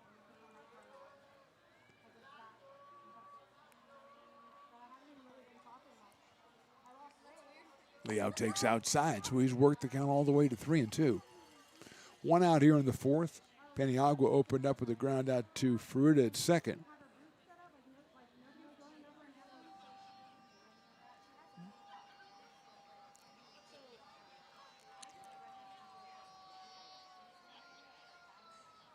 Leal takes ball 4. Nice block by Vanderwall. Keeps that one from going back to the screen. So a couple of walks by Perry after he retired the first batter of the inning, puts runners at first and second, brings up Ty Russell. Ty out in left field for the Potters today, grounded to second his first time up. He's driven in 7, he scored 8. He and Tristan Russell are roommates out here for the summer. No relation, they're just roommates. One from Arizona, one from Texas. That's outside for a ball. Russell wearing number 7, looks down at his third base coach for word to, or rather signs of wisdom. Belding at second, over at first is Ethan Leal. Russell takes ball 2. And immediately activity in the bullpen. Jack Tews, wearing number 21, is up and getting ready to loosen up. Tews out of Del Oro, headed for Chico State. We got a meeting at the mound here for the Kings. I'm sure he said, hey, just relax, throw the ball. It's all good. It's 4th of July. It's America. It's baseball. It's apple pie. It's hot dogs. I would say Chevrolet, but I don't know if they still are as relevant as they were before. But the baseball, apple pie, and hot dogs are. Well, if you're going to have apple pie, you got to have a little vanilla ice cream on the top, too. So that's not in the song or anything, or the commercial, but I would put it in there if I was rewriting it. Baseball, hot dogs, apple pie with vanilla on top. Yeah, it works. 2-0 pitch coming up. Russell pops it up right side. Giving chase is Martini down the first baseline, and it is on top of the tarp over the VIP kiln area down there, which is hopping. It's hopping down there. And they didn't even notice the ball hit on the tarp. They're just like, oh, partying down there, which is what it's for. 2-1 now.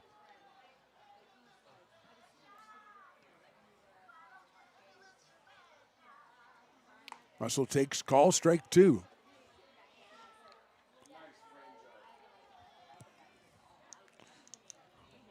Vince Vanderwall using a little magicianship behind the plate. Got himself a strike call right there, so it's 2-2. That is a ball, 3-2.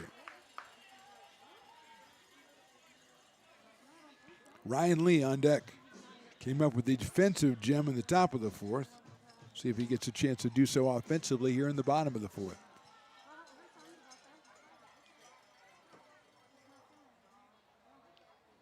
Swing and a miss. Russell's down on strikes. Took a tremendous cut at that one. Did not make contact. That leaves it up to Ryan Lee, the number 9 hitter, who grounded to third his first time up. That was against the starter, Alex Piscotti. So Ryan with a home run on the season was against the Humboldt Crabs. Takes a ball. 1-0. He's driven in 6. He scored 3. Comes in with an average of 185 out of Sunnyvale, California.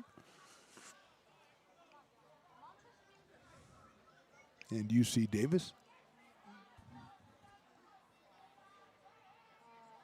Takes that one for a ball. 2-0, another off-speed pitch from Dimitri Perry, the second pitcher for the West Coast Kings, after Alex Piscotti went the first 3 innings.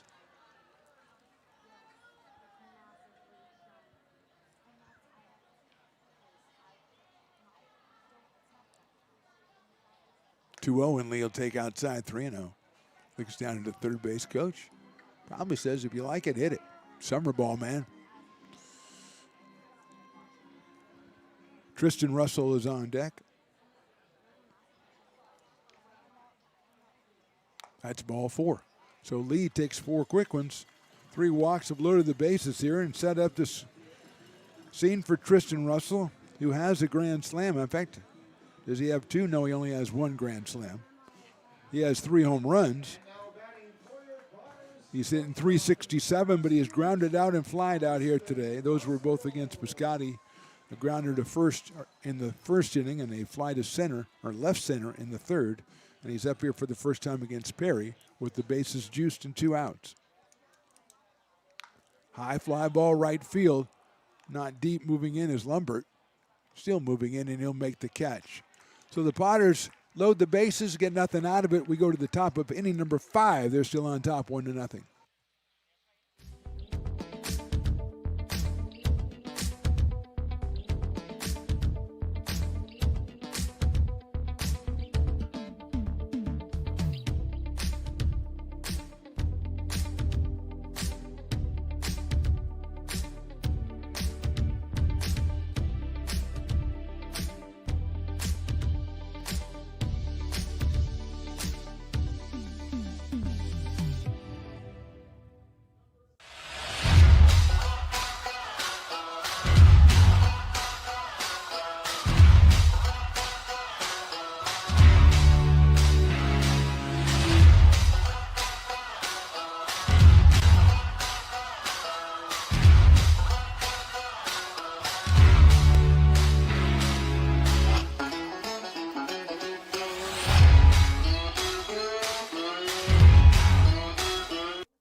Gooseport Public House. We have sports on 10 big screen TVs, 23 beer taps with classics and crafts, a full bar with creative craft mixed drinks, live music, and most importantly, great fresh food. In downtown Roseville off Vernon Street, only 15 minutes from the ballpark. See ya at Gooseport.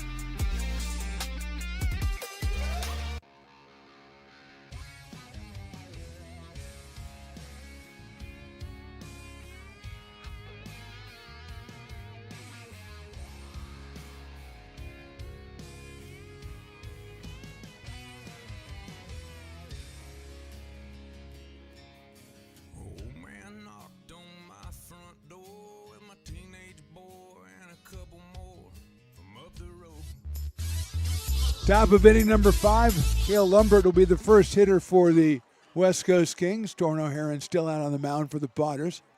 It is the Farmer's Fifth, which means if Lumbert is retired in any way, shape, or form, it'll be half off Farmer's Brewing Company down at the Brick and Barrel backyard, so it's a worthy cause.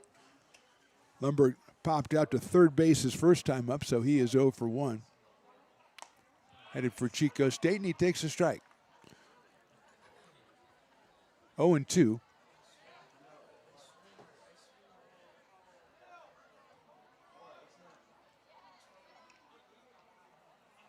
Fastball is high. Got back up to 93 for O'Haron, but missed the strike zone, so it's 1 ball and 2 strikes on Lumbert. Vanderwall to follow, then Kevin Peruta. Swing and a miss. O'Haron gets the strikeout, his third. And with 1 out, that'll bring up Vince Vanderwall, who grounded out to second, and that is 50% off Farmers. Down to the Brick and Barrel backyard, and if you're at home and you're playing along with us, go ahead and give yourself a discount as you go to the refrigerator or out to the garage refrigerator if that's where you keep the beer, whichever one you do. Riley, I don't know where you keep your beer at home. Probably in a small mini fridge in the bedroom. Yeah, where you chill. Yeah, it's probably chilled bottles of vodka in there. Yeah, in the little freezer. So here's Vanderwall. That's outside for a ball. Vince 333 coming in out of Cal Poly San Luis Obispo. Swings and misses at that one.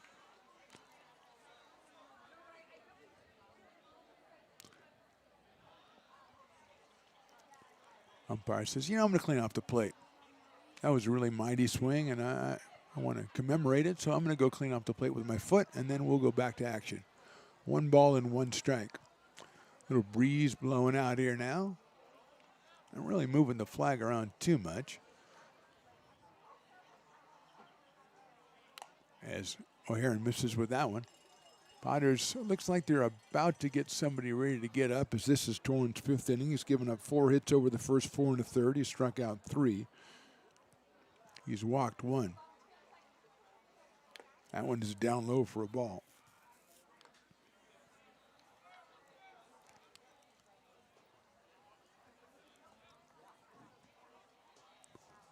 Like 3 balls and 1 strike.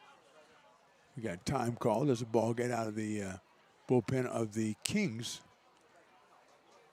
They've got another right-hander warming up down there. Well, actually, that's Jack Tews, who we talked about before. He is still loosening up. Fastball's in there for a strike. Full count now.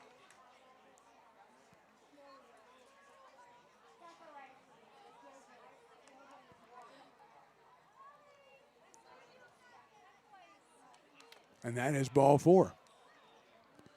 So Vanderwall will go down to first base with the base on balls. The second issued by Torrin O'Haron, first since the first inning. And here's Kevin Peruta, who is the dog batter. We already have half off Farmer's Beer. Let's have half off Dueling Dogs as well. Go down there and order 1 of each. Get 50% off. That's the way to do it, Riley. As you know, you don't want to see somebody coming back empty-handed. They have to have something in each hand. So there you go. Peruta takes a strike, going 1. 94 from Torrin O'Haron. That's the top mark we've had today from the right-hander out of Rockland, California. And as Willie says, by way of Stanford University. That's in the dirt, and a nice block by Peniagua, who kept that one clean and kept the runner Vanderwall at first base. Jaden Montero, the leadoff hitter, on deck. 1 out in the inning.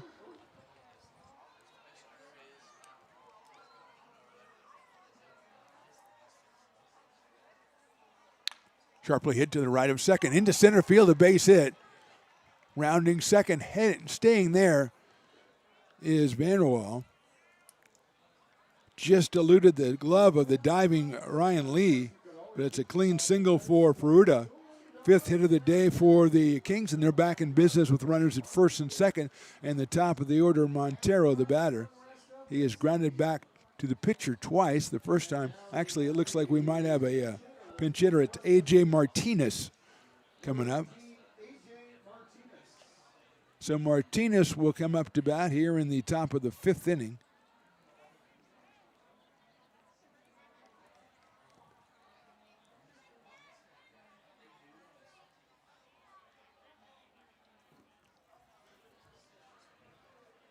AJ out of Cuesta College.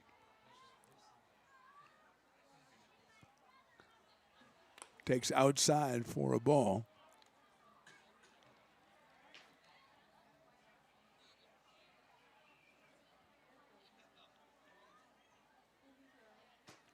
Hitting .200 on the season. Outside again, so 2-0. He has 5 runs batted in.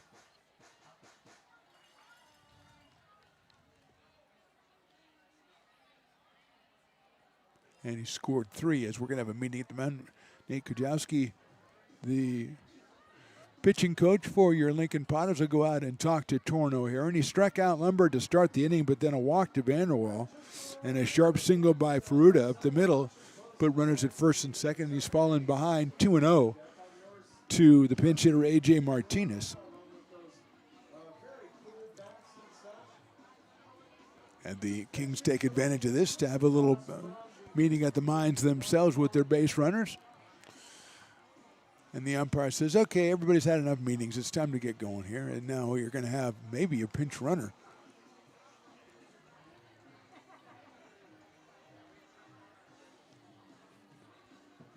Looks like, no, that's Vanderwall. No, he's going back. Okay. Looked like the umpire was coming to tell the, or the coach was coming to tell the umpire something, but Vanderwall goes back to second. Peruta is at first. Potter's warming up, looks like a left-hander down there. It's Braden Sharp out of Woodlands, Texas. 2-0 pitch misses, so it's 3-0. A.J. Martinez, the pinch hitter for Jaden Montero. Colby Pudge, the left fielder, is on deck.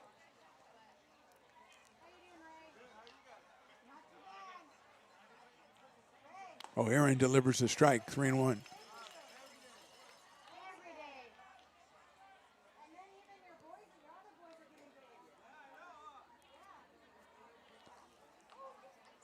Three balls, 1 strike.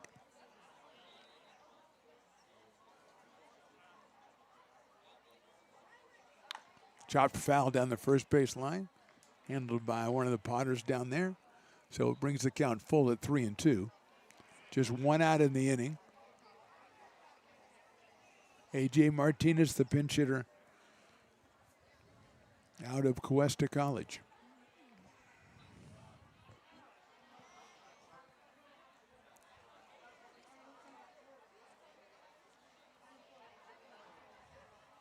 Fastball call, strike 3. Oh, Aaron comes all the way back from 3-0 to get Martinez looking at a fastball. 2 outs in the inning, and here's Colby Pudge, who was walked and struck out. Looks like now we might get a pinch hitter here. That is number 40. That is Shane Saunders, will bat for Pudge. So Saunders comes on for Colby Pudge. Pudge was 0 for 1 with a walk while he was in there. Saunders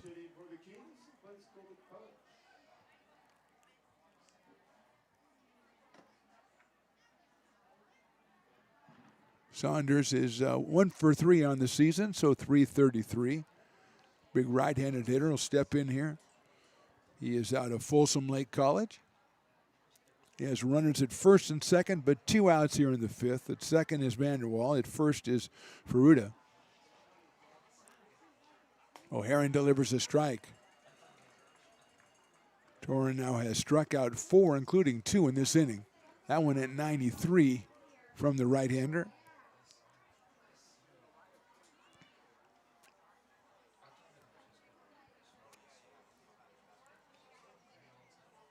Misses outside with that one. Took something off of it, like about 10 miles an hour, and it missed outside, so it's even at 1-1.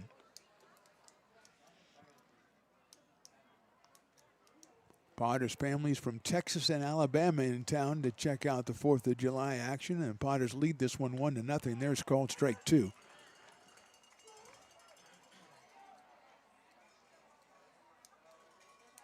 As the Kings have threatened in a couple of innings here, they've had runners on in every inning but the third.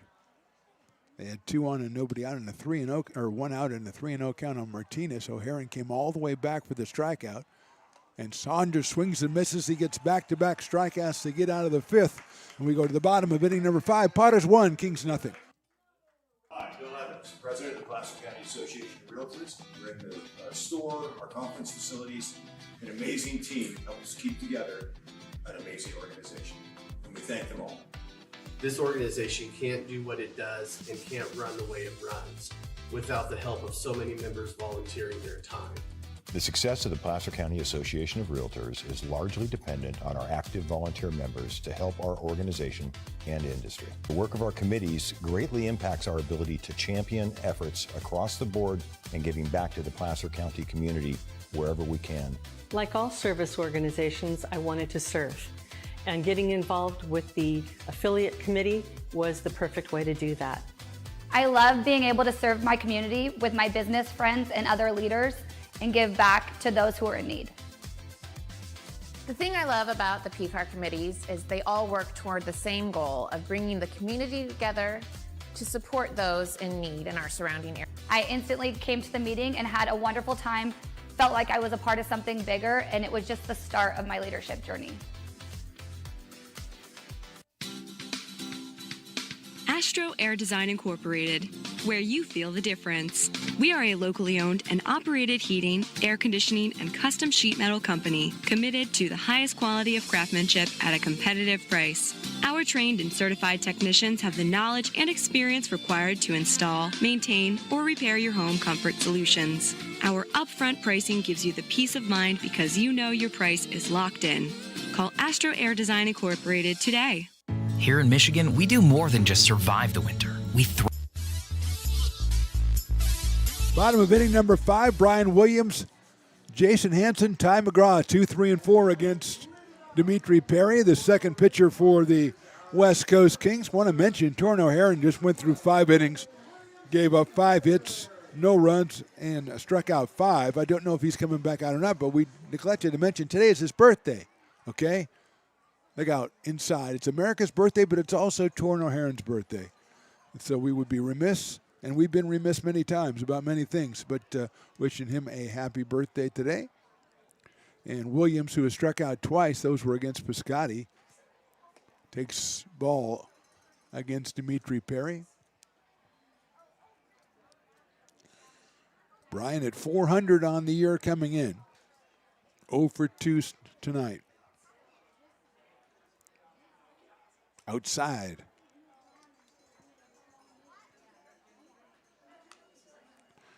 .393 in conference for Brian.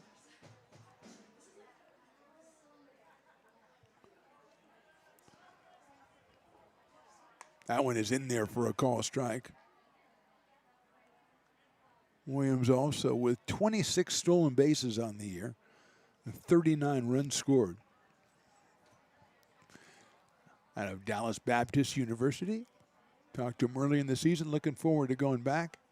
Hits it sharply to the left to second base. Nice diving play out there by Ferruda. Throws to first, but he won't get Williams. And it's an infield single. Ferruda with a beautiful play, diving to his left. couldn't get much on the throw, and Williams was down the line quickly. The fourth hit for the Potters, and Bryan's at first base with nobody out, and Jason Hansen, who has singled and doubled in this game. And he's been hitting like crazy in conference play at 471. And we're going to have a meeting at the mound. Jack Tews has been warming up, and I think we're going to see a new pitcher for the West Coast Saints. We're back with that new pitcher's identity, although we just leaked it. We are in the bottom of inning number 5. Potters lead this one 1-0. Buy a personalized brick for you, your loved ones, or your business, and show everyone your commitment to Lincoln baseball. Framed and engraved by our own Lincoln High Ag program students, your brick will be featured on unique movable brick walls. Find your name in the stadium entrance for the 2024 and 2025 seasons. Then visit your brick in its permanent home inside the stadium. Bricks can be purchased here for $250. Get it now at friendsofmcbean.org. I'm Bill Spear, North Valley president of 5 Star Bank. In a time when business can feel so uncertain, we're here for you every step of the way. I know they have a lot of bells and whistles within their bank, but just the relationship piece here locally on the business side is huge for us. 5 Star treats us like we're number one. They're right there with suggestions, with help. So I have to bank with people that have our mission in mind. We're 5 Star Bank. How can we help you?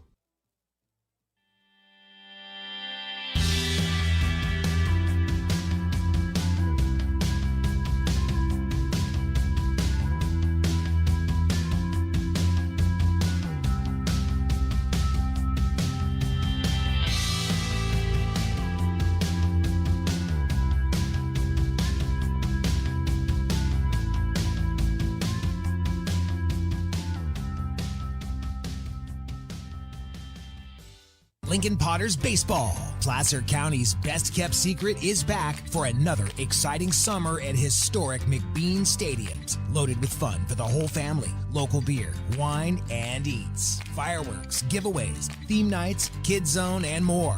Come join in the fun and enjoy small-town baseball with Major League Entertainment. Tickets on sale now at LincolnPotters.com. Lincoln Potters Baseball. Come on out and join in the fun.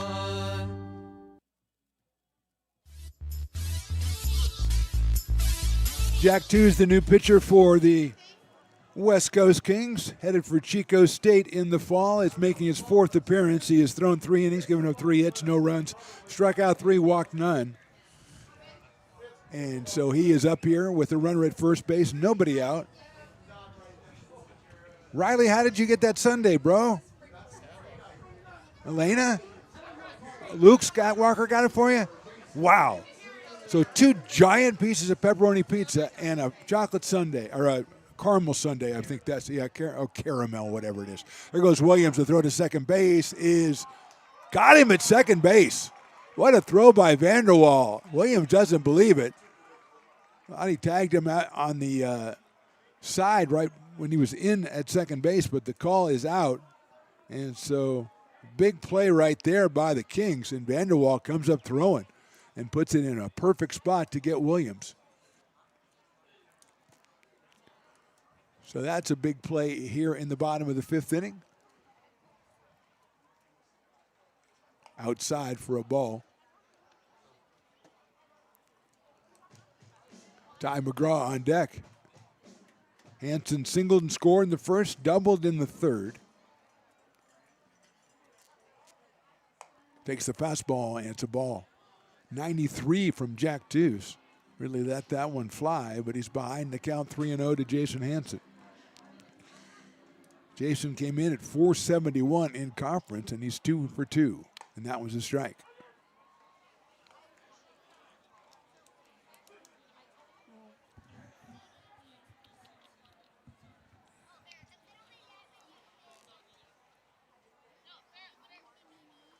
And that is ball 4.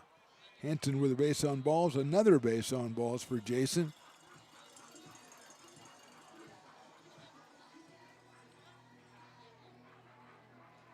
That's number 20th walk by Hansen. Here's Ty McGraw, who's walked and struck out. He has 3 home runs on the season. I say make it 4. That's the kind of guy I am.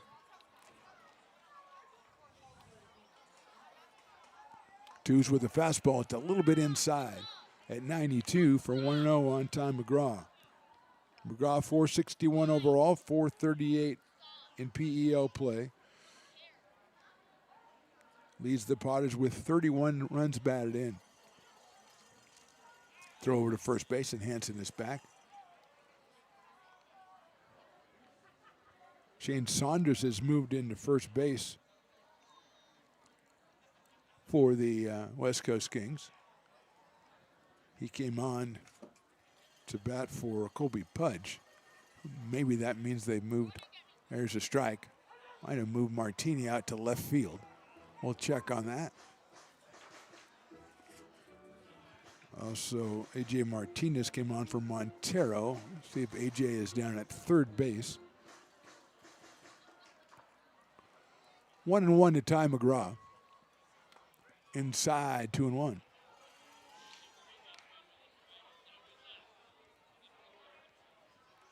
Just missed inside and low. Piper the Peacock wandering around, slapping people on the back. You don't do that, Piper, although he does have his Stars and Stripes jersey on today, so I think it's goodwill all around. McGraw hits it into the hole. Diving try by Bodie, but it's into left field for a base hit. First hit for Ty McGraw. His mom, his girlfriend's grandma. Addie is the girlfriend. Grandma is, I just call her Grandma. They're right over there, watching from the front row in the GA. They're using the host family's tickets for this one. A tremendous gesture as they're out here for the 4th of July weekend. Got a picture taken with them and everything. What a tremendous group. And they said Gardendale they got a lot of Ty McGraw fans in Gardendale, so they all loved that base hit right there. And here's Paniagua. Outside, nice block by Vanderwall. Paniagua has an RBI single in the first, grounded to second in the fourth, so he is 1 for 2. Picked up RBI number 18 back in that first inning. That's the only run we've got so far in the game. He takes down low. Vanderwall loses it momentarily, finds it after a moment. That's what momentarily means. So it's 2-0 on Adam. He's followed by Mason Belding, the newest Potter, a DH tonight.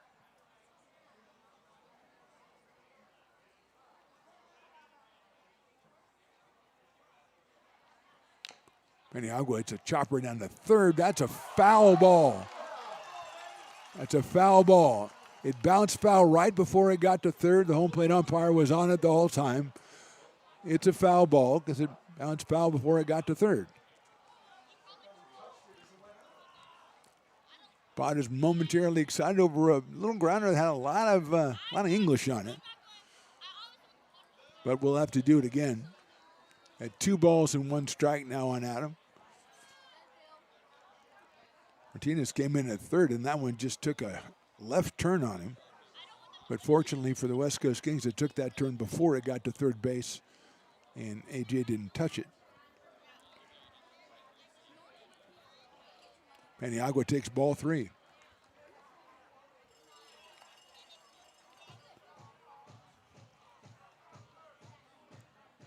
Jack 2's the third pitcher. Piscotti went the first 3 innings. Inning in the third out of Perry. Paniagua lines in left field, a base hit. Here comes Hansen around third. The throw goes to second behind the runner. What a great play. And they tag the runner out at second base, McGraw.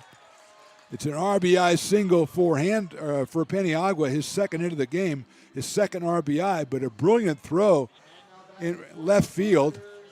Again, we think that's Martini in left field. He threw behind the runner, and McGraw was caught off for the second out. So it ends up with Paniagua at first. Potter scored their second run, and Mason Belding comes to the plate. The Potters have a runner thrown out at second base trying to steal, and then one thrown out rounding second base here in the inning. Belding steps out.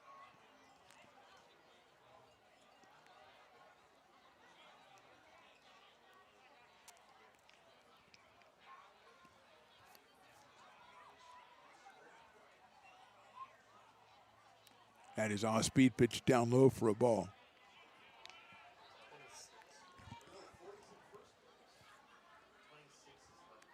So Andrew Wilford is actually in left field. Thank you, Riley. Wilford came on and made that tremendous throw to pick off McGraw. There's a strike.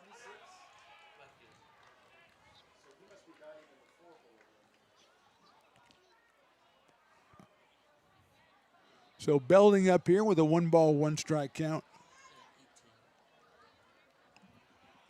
It is A.J. Martinez at third. Belding takes a call strike.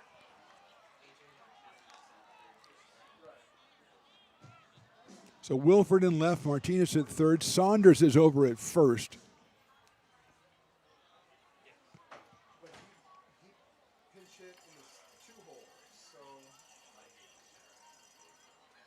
That's outside for a ball.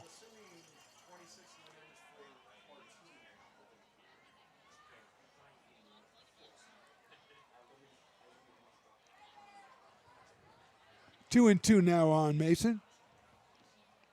Line drive. First baseman snags at that. Saunders. He robs Belding of his first hit as a Potter, but the Potters do score. We go to the sixth inning. They're on top 2-0.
Potters fans, want to keep restoring and renovating historic McBean Stadium? Now you can become a member of Friends of McBean. Annual membership start at $50. Become a member now at friendsofmcbean.org. This job is the Esplanade at Turkey Creek phases 4 and 5. Our scope of work for this project is full scope, so we've got all the underground, all the joint trench, and all the topside included with it. We're putting in sewer pipe, manholes. We're not doing services yet. We go through and do all the main line, and then we come back and do all the services after that. I would say this project right here, the one we're working on, is probably about a 2-month project. It's very costly to the developer, so beating the schedule is very important, more important than most projects. It's got a lot of groundwater, so we've got an extensive groundwater pump system in place. It's just cool to be a part of the built environment and know that for the next 100 years that people are going to use and enjoy what we've created here today.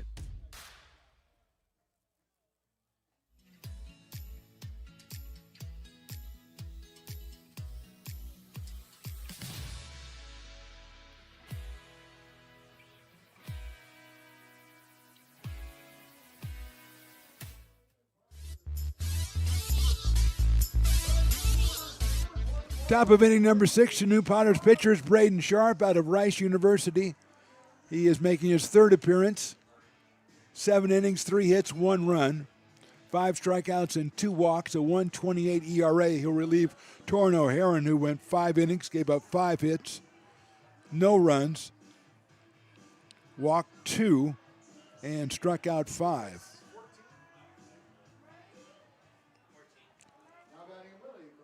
Willie Cornell Farmer is the hitter. He is 2 for 2 so far. Take a breaking ball, and it's in there for a strike. Farmer singled in the first, singled in the fourth.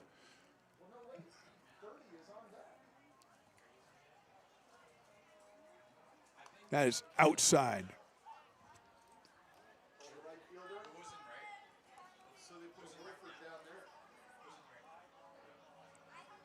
One and one. That one sliced foul down the first base line, out of play over by the VIP area, so it's quickly 1 and 2.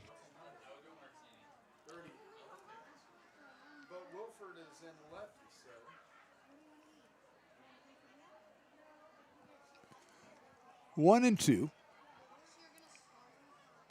Chopper is going to be a tough play. Braden Sharp is on it, turns, throws to first, and gets him. So Farmer is out 1-3, so that will bring up Gio Martinez, who was at first base. We think he's in right field now. We're not really sure. He was replaced at first base by Saunders, who batted for Pudge, who was the left fielder, but they put Wilford in left field. So we think he went over to right field for Lumbert.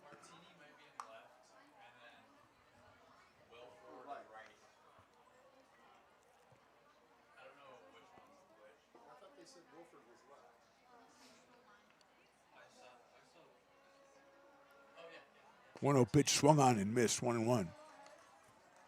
Martini is hit into two double plays. One of them was a routine grounder in the first. The second one was a bullet that Ryan Lee made an incredible play on and turned into a double play. Nice breaking ball in there by Sharp, 1-2. So Gio is 0 for 2. Comes to us out of Cal State East Bay. Hitting .286, coming in with 2 home runs and 5 RBI and 6 runs scored. Swings and misses. Impressive at bat right there by Braden Sharp as he tied up Martini on an inside breaking ball for the second out, and now Kenny Colombo will be their scheduled hitter, but actually, yes, that's Kenny Colombo. Coloma, excuse me, not Colombo. What am I thinking of? Coloma. You got to be Colombo sometimes to figure out where these guys are going in different spots. It's probably what I was thinking of. But Coloma is 2 for 2, so he deserves some respect. Put some respect on his name. He doubled in the second and singled in the fourth. Left-handed hitting center fielder out of Southeast Missouri. Lefty against lefty here. Sharp delivers in the dirt. Adam Paniagua behind the plate. Hanson, Russell, Lee, and McGraw in the infield. Russell, the other Russell, Williams, and Liao in the outfield for Eli Garcia and his Potters. Trying to go to 6-4 in PEL play as that one is a strike. Coloma, I don't know if he was ready or something. He just turned to look at the umpire.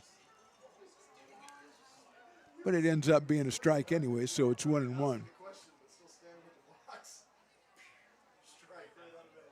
Sharp delivers inside. 2-1. Rogan Bodie is the next scheduled hitter.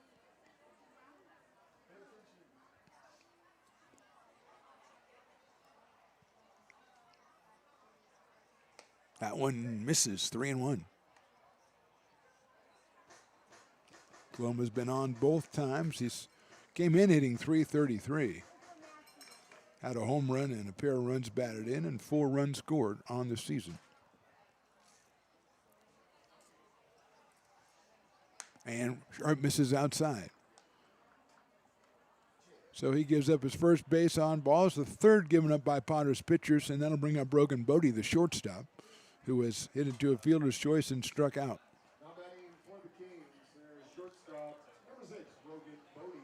Bodie out of Folsom Lake College.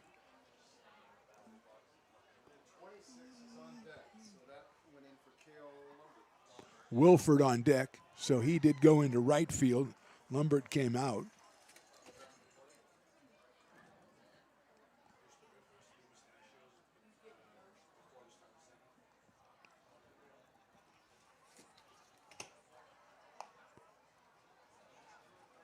And that is a ball, so it's 1-1.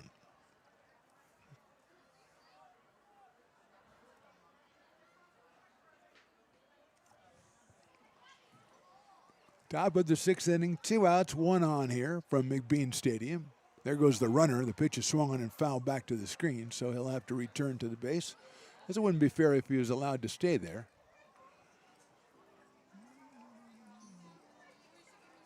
Goes to 1-2 on Rogan Bodie.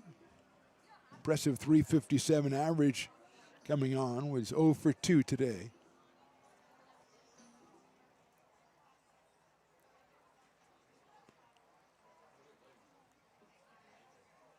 Fastball, call strike 3 outside corner. 2 strikeouts in the inning for Sharp.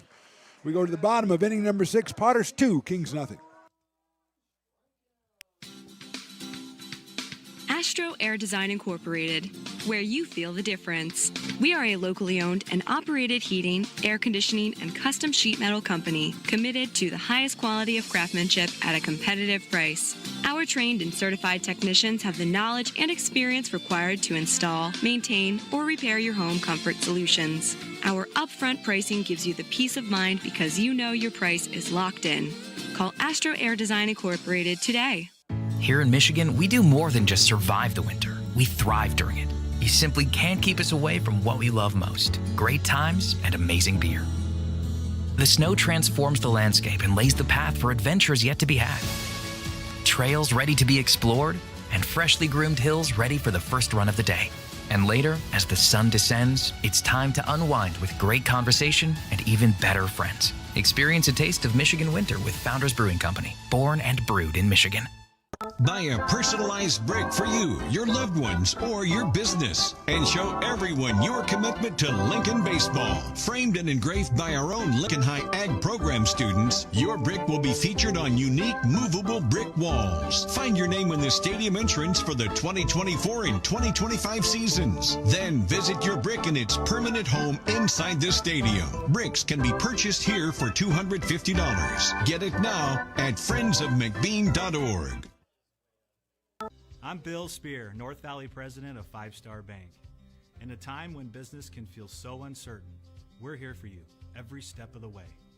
I know they have a lot of bells and whistles within their bank, but just the relationship piece here locally on the business side is huge for us. 5 Star treats us like we're number one. They're right there with suggestions, with help. So I have to bank with people that have our mission in mind. We're Five Star Bank. How can we help you?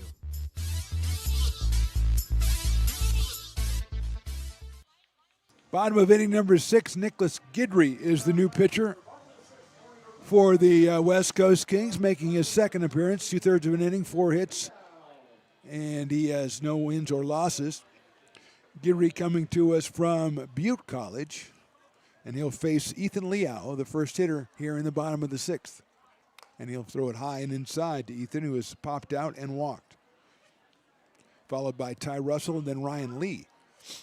Here in the bottom of the 6th, Potters on top 2-0 on a 4th of July Day crowd of full house here, as that is in there for a strike. Waiting for some fireworks on the field, then some fireworks off the field, or actually, you know what I mean, after the game.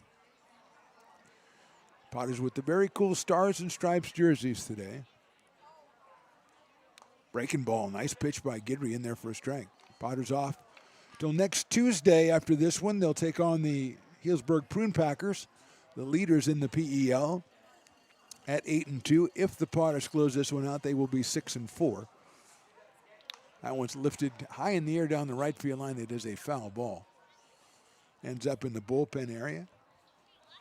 So that one will be a 6:35 first pitch on Tuesday. Then the teams move to Healdsburg for a meeting on Wednesday. Back here on Thursday. A Thirsty Thursday, $1 beers out here. So a great week. And then Potters on the road to take on the Medford Rogues over the weekend. The Rogues return the favor the next weekend and come back down here to Lincoln. Guidry's pitch is lined out into right center field. On the move is Coloma, and he'll make the catch in right center field. Ethan hit it well, but Coloma ran it down. So 1 out here in the 6th.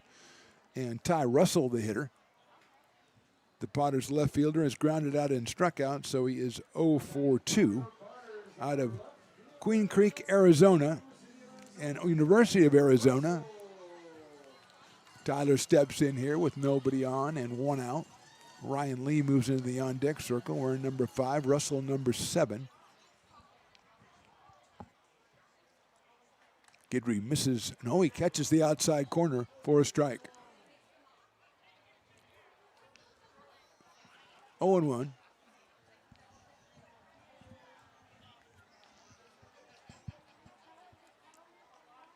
Another breaking ball. That was a beauty. Dropped in there perfectly, 0-2.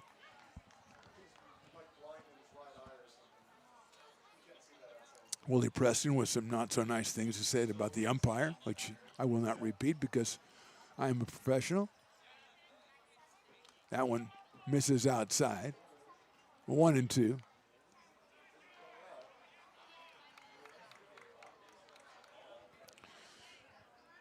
Potters with one in the first, one in the fifth, both on Paniagua singles, and both scoring Jason Hansen. Breaking ball's hit sharply out towards shortstop. Bodie bobbles, picks it up, not going to be in time at first base. So it'll be an error on the shortstop, first error of the game, and Russell reaches, and here's Ryan Lee, who was grounded to third and walked, and made a tremendous defensive play. That probably saved the Potters at least a run and maybe more. That was back in inning number 4 off of Gio Martini, turning a double possibly into a double play. Guidry's breaking balls outside, 1-0 to Ryan Lee. Tristan Russell on deck.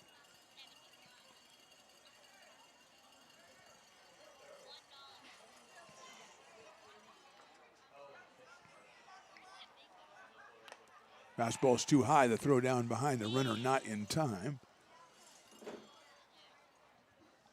As Russell gets back in there ahead of the tag by Shane Saunders.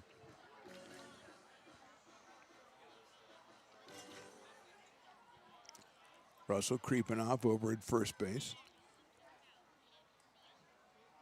2-0 coming up from Guidry. It is on the outside corner, 2-1.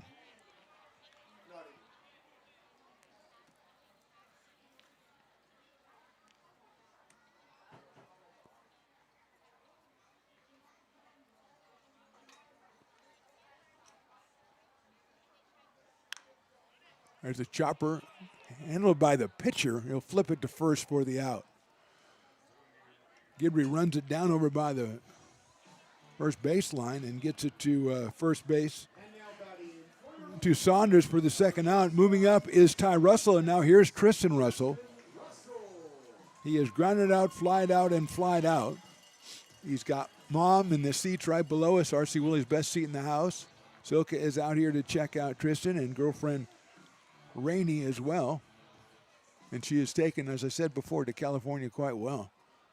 And they went out to the City of Lincoln parade, the 4th of July parade and everything today. Just living the life, man. It's sliced foul down the left field line. Out of play. 0-1 on Tristan Russell. 367 coming in with 30 RBI and 28 runs scored to go with 3 home runs on the season.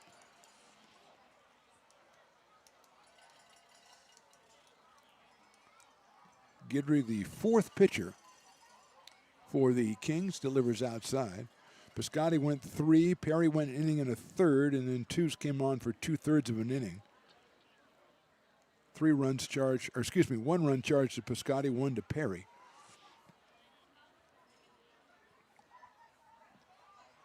They've struck out 5 Potters, walked 4 in 5+ innings.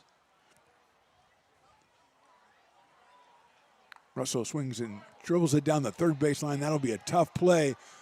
And holding on to it, and there goes trying to score. They've got a run down. The ball is thrown away. Here comes Russell, and he scores.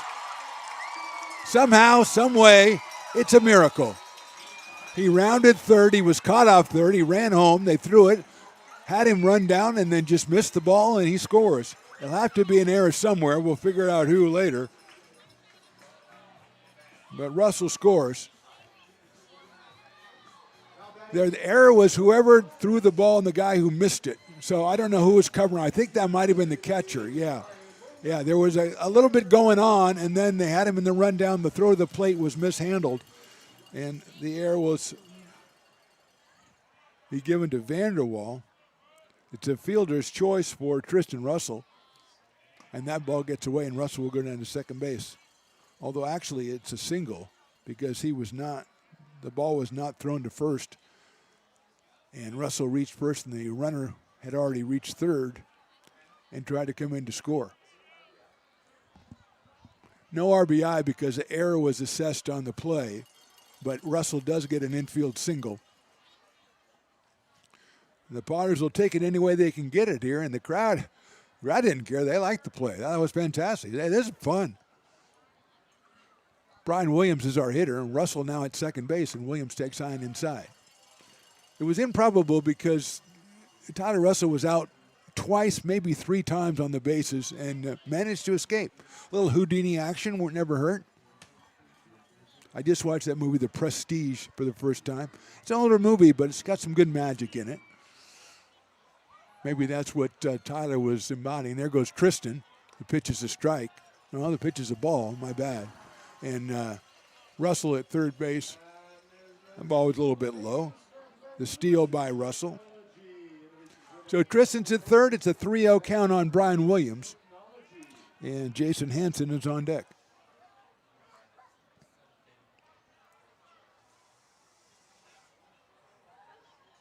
Williams takes a breaking ball and it's outside. He'll get on to first base.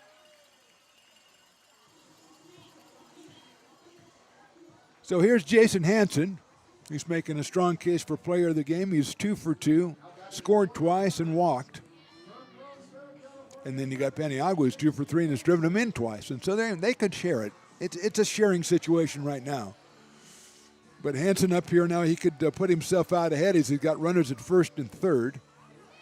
Williams, we assume, is going to take off from first. He was thrown out by Vanderwall last time, though, on a tremendous throw, and they're throwing over to first base. 2 errors in the inning for the Kings have allowed the Potters to score once and threaten to score a bunch more here with Hansen at the plate.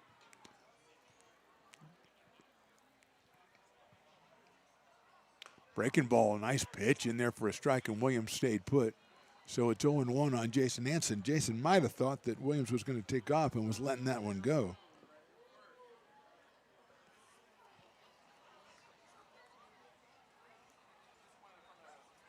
That one is high and outside, so it's 1-1. Williams again staying put over at first base.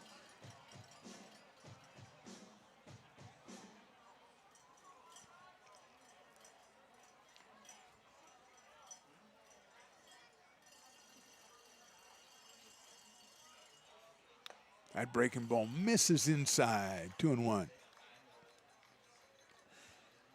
Ty McGraw is next for the Potters, who lead it 3-0 here in the bottom of inning number 6.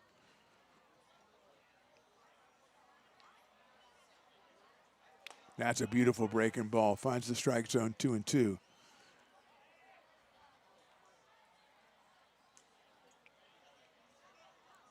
Hansen singled in the first and scored, doubled in the third, then walked in the fifth and scored. Both times he scored on Paniagua RBI singles. There goes the runner. The pitch is a wild pitch. Here comes the runner in from third. He'll score easily, and the Potters lead it 4-0. Williams will get credit for a stolen base. The wild pitch allows Russell to score. Potters now up 4-0, and Williams is at second.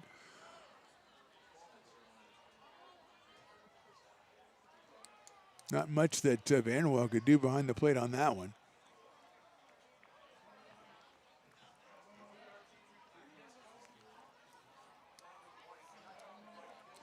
So Potters have scored twice here in the 6th without benefit of, well, they have one hit, but it went about 40 feet.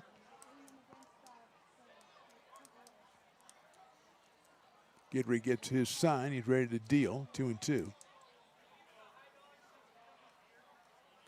Check swing, and Hansen will walk. So Jason's on for the 4th time today, setting the stage for Ty McGraw as we have a conference at the mound for the West Coast Kings. And, Guidry's kind of a hard luck guy. He has walked 2 batters, but he gave up runner score, or reached on an error and scored on an error. It was in a rundown that would have ended the inning. And Guidry is going to leave. We're going to have a new pitcher. We'll take a break here. Bottom of inning number 6. Potters lead at 4-0.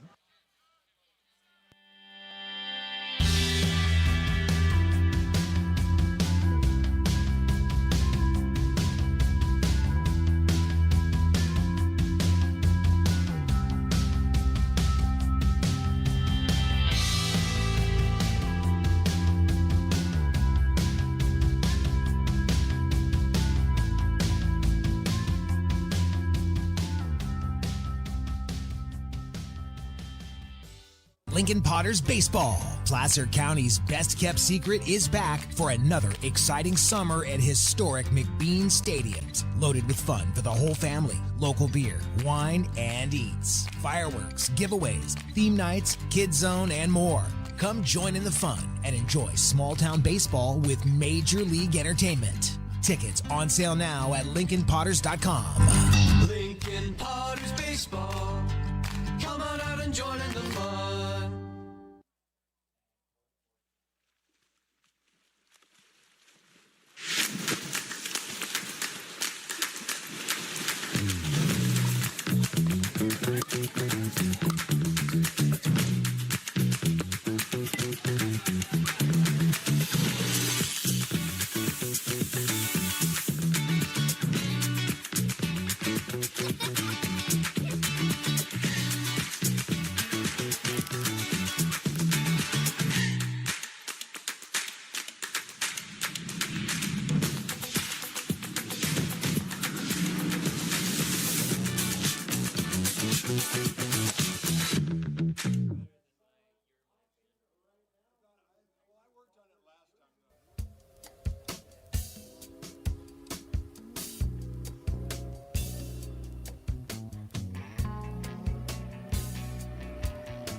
Potters fans want to keep restoring and renovating historic McBean Stadium? Now you can become a member of Friends of McBean. Annual membership start at $50. Become a member now at friendsofmcbean.org.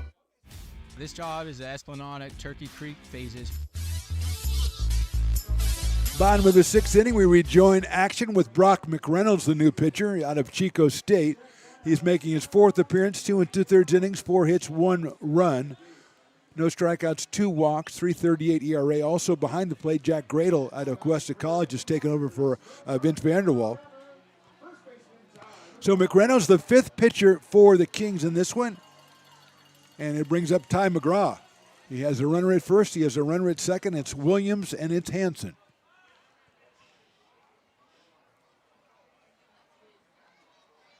High fly ball, left side. Giving chase, third baseman Martinez, and it's out of play down the left field line, bound by the grassy knoll, which is hugely populated with people right now, as everywhere is. A very mobile crowd, as we always say, but a huge crowd. Sellout for fireworks night. A couple more pitchers loosening up for the Kings as they pulled Guidry, who didn't really pitch that bad. He did walk a couple, but he gave up the one hit that went 40 feet and was victimized by his defense, really. 0-1 pitch. McGraw takes high, 1-1. Ty has walked, struck out, and singled, so he is 1 for 2. 461 on the year, 438 in conference. Adam Paniagua in the on-deck circle.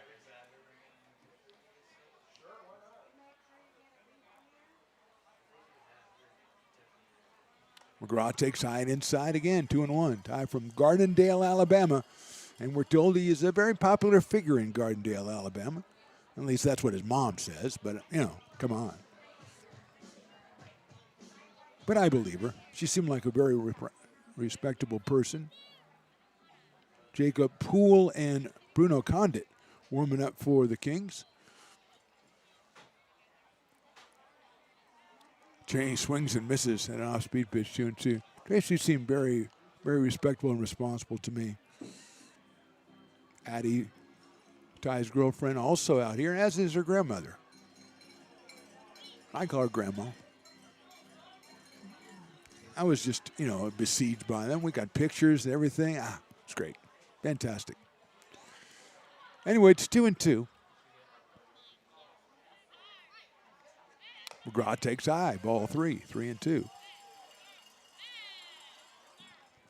Ty with 3 home runs, 31 runs batted in. He's also scored 27 times.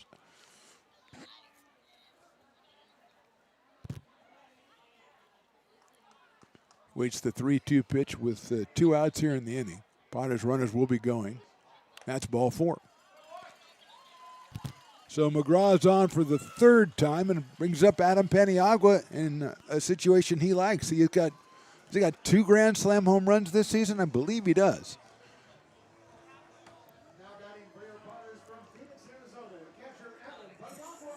Paniagua with a couple of RBI singles tonight and a ground out, so he's 2 for 3. He's driven in 19 runs now. He has 3 home runs. And he's up here with the bases loaded in the bottom of the 6th inning. High fastball, 1-0.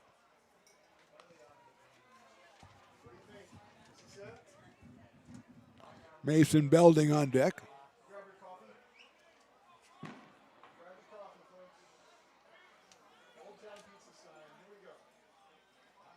One ball, no strikes.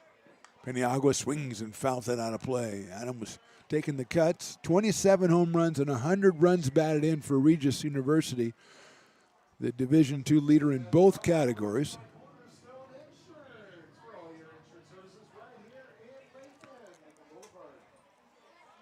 Potters, as far as I can tell, not anybody up and throwing. Braden Sharp just came on for the 6th inning. Paniagua check swing, and he went around, according to the home plate umpire. 1 ball and 2 strikes. And the crowd kind of wakes up. They woke up for the rundown play that was botched, and now they run down. Oh, Spencer Freyer's here. He's got the happening shorts on.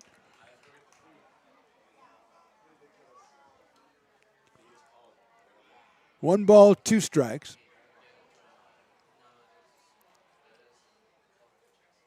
That's in the dirt. That's a nice block back there by the new catcher, Gradle.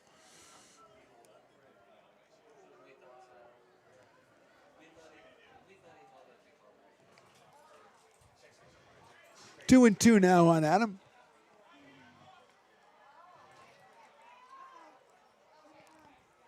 Potters leading at 4-0 here. Swings and misses. He got him on strikes. Potter scored twice in the 6th. We go to the 7th. They lead 4-0.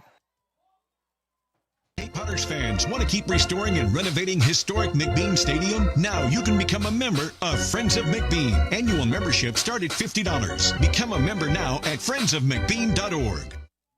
This job is the Esplanade at Turkey Creek phases 4 and 5. Our scope of work for this project is full scope, so we've got all the underground, all the joint trench, and all the topside included with it. We are putting in sewer pipe, manholes. We're not doing services yet. We go through and do all the main line, and then we come back and do all the services after that. I would say this project right here, the one we're working on, is probably about a 2-month project. It's very costly to the developer, so beating the schedule is very important, more important than most projects. It's got a lot of groundwater, so we've got an extensive groundwater pump system in place. It's just cool to be a part of the built environment and know that for the next 100 years that people are going to use and enjoy what we've created here today.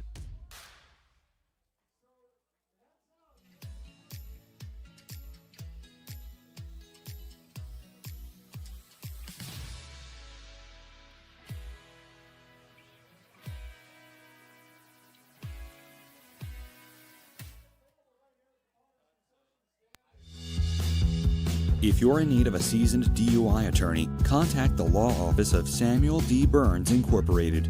We are familiar with the laws surrounding your case, and we will work diligently to minimize the negative impact following a DUI charge. With a proven track record, Sam Burns works on your behalf to provide a positive outcome. He's been able to save his clients' driver's licenses and negotiate more favorable terms. Visit our website.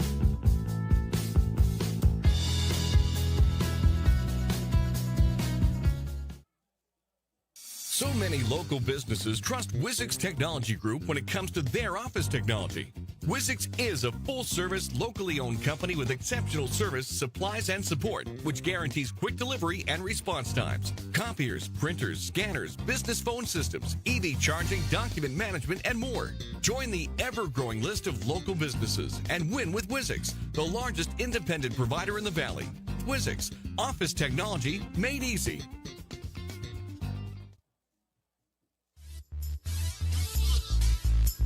Top of inning number 7, Potters lead at 4-0. Tanner Wardy is our new pitcher, making his 4th appearance. 4 innings pitched. He has not given up a hit or a run. He has struck out 5. Make that 6. He is relieving Braden Sharp, who went an inning, gave up a walk and struck out 2. And it looks like Andrew Wilford will be the first hitter. He came in left field, but took the place of Cale Lumbert in the batting order as Martini moved over to right field. Wardy delivers a strike. Lumbert was 0 for 2 while he was in there. Gradle, the catcher, will be next. And then Kevin Peruta, and that is a strike. So Wilford, Gradle, and Peruta here in the 7th inning against Tanner Wardy, the third pitcher for the Potters. Taryn O'Haron went the first 5, gave up 5 hits, no runs, walked 2, struck out 5. Wardy pitches, delivers a strike. Swung on and missed by Wilford. That's the 8th strikeout for Potters pitchers here. We are 6 1/3 innings into this one, and here is, for the first time, Jack Gradle out of Cuesta College.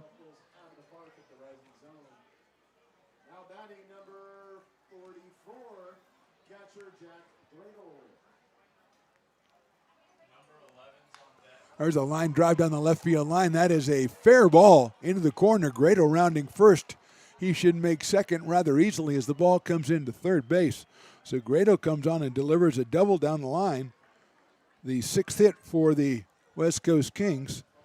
And that will bring up Camden Rush, will be batting for Peruta. So Rush batting for Peruta.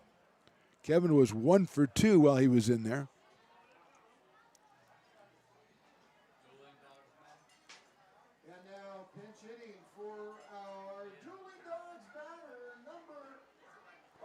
Gradle is hitting at 286. He was 2 for 7 coming in. Camden Rush, who was 1 for 3 on the season with an RBI, will be pinch hitting for Peruta. Rush out of Dartmouth College. First hit of the season off Wardy. And his first pitch is in there for a strike. So Gradle at second base. 1 out here in the top of the 7th inning. Potters 4 and the Kings nothing.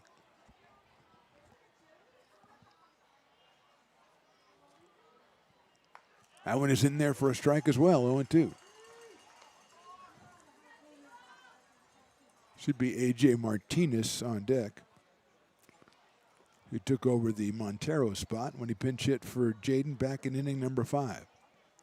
And took over at third base as well. 0-2 quickly here on Camden Rush. That's inside and low for a ball. That was 88 from Wardy. We've been throwing mostly a little bit slower pitches up until then. Let that one fly. Misses the strike zone low and inside. 1-2.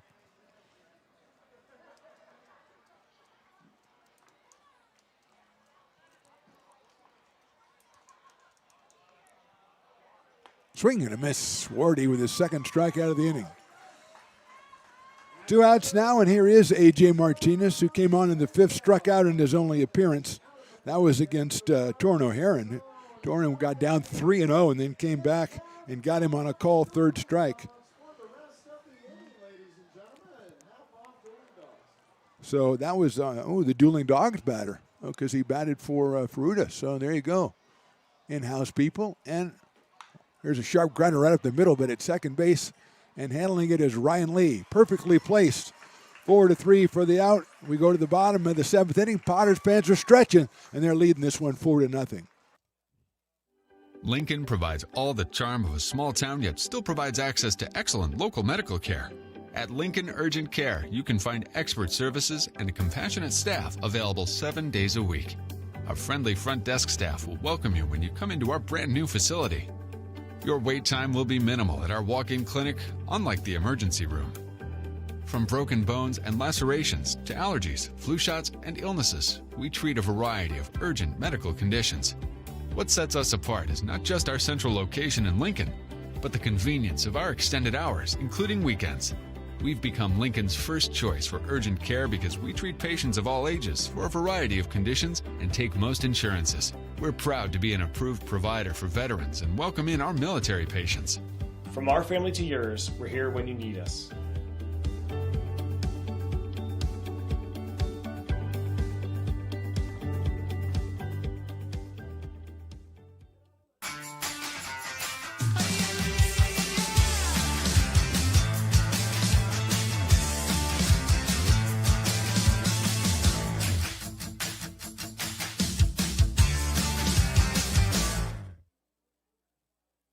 Hey, baseball fans, you may have noticed our scoreboard goes out from time to time. You can help us get a new one. Give $20 and get a chance at winning 2 tickets to some of the region's biggest events, like the Outlaw Festival with Willie Nelson, Bob Dylan, and John Mellencamp, a Sacramento Kings game, or Ringling Brothers Circus. All proceeds benefit the Big Swing Capital Campaign. You can buy now at friendsofmcbean.org. Hey everyone, this is Alex with the Downtown Lincoln Association. We're super excited to kick off Lincoln Loves Local, a new campaign designed to spotlight amazing businesses that make Lincoln so unique. We partnered with Dalila from UN Social Agency to create short, high-quality videos that help boost your visibility and reach right here in the Lincoln community. Each video will be shared on DLA's social media and newsletter, making it easy for locals to discover and support your business. So let's celebrate what makes Lincoln special together.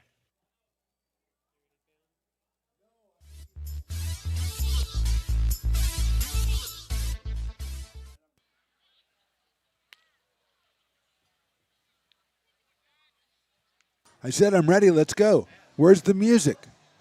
People need the music before we start.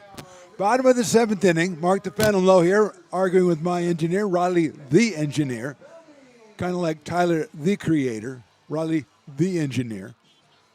Mason Belding will be our first hitter. Brock McReynolds still out on the mound for the West Coast Kings. He is the 5th pitcher for the Kings. Piscotty, Perry, Tews, Guidry, and now McReynolds.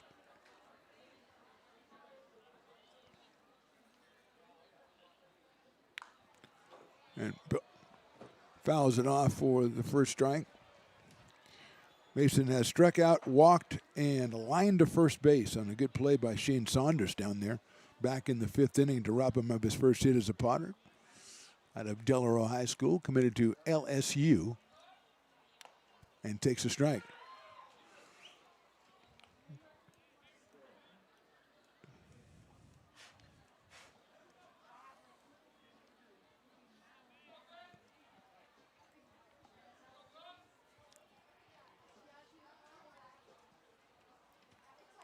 Oh, 2 pitches popped up very, very, very, very high.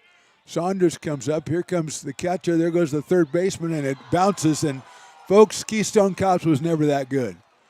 They had people running in from everywhere. The first baseman's running, called for it. I'm following him because the ball's way up above the top. I can't even see it. And it comes down on the other side of home plate. Coming in for third was Martinez. Gradle was trying to make the play as catcher, and that's a real difficult play for a catcher. So it'll end up being a foul ball, a very entertaining foul ball, but a foul ball nonetheless. In fact, if you went back and replayed it, Riley, and played like the Benny Hill music or something underneath it, I think it would be quite humorous. If you know who Benny Hill is, which you probably don't. You do. Wow, you didn't know who Timothy Chalamet was, but you know who Benny Hill is? Yeah, that's right. Very good. I think fouls it off. That's amazing. You kind of heard of Bob Dylan. You didn't know who Timothy Chalamet was, but Benny Hill, yeah, because of that music, I bet. Yeah, absolutely. It's a crazy world, my friend. Anyway, it's 0-2 still, is the point. Or is it the point? I don't know. It's America's birthday. Can you have a little respect, please? Grounder down the first baseline, foul, and a nice play made by the, well, I was going to say nice play. It kind of bounced off his hands by the first base coach.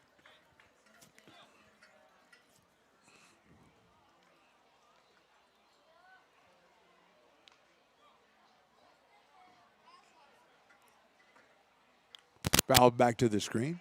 Shout out again to our buddy Stones McCoy. He's usually out here working the 4th of July with us, but staying home with the missus on this one after years and years of being not home on this day. So we salute him. Unlike my pregame guest, who I still will not mention, who texted me in half an hour before he was supposed to come on and said, I can't come. The wife says I can't go to the game. I drive right back up the middle, cut off by the shortstop. Bodie goes to first base. Another great play robs Belding of his first hit. This time it's Rogan Bodie ranging to his left, making the pickup and throwing on the run. And the out is recorded at first base, and Ethan Leal will be the hitter. Said, hey, Phantom, I got, meat on the grill, and the wife says I have to stay home and eat with the family. I said, hey, my wife said I had to come to the game, and she dropped me off. So there's where it's different.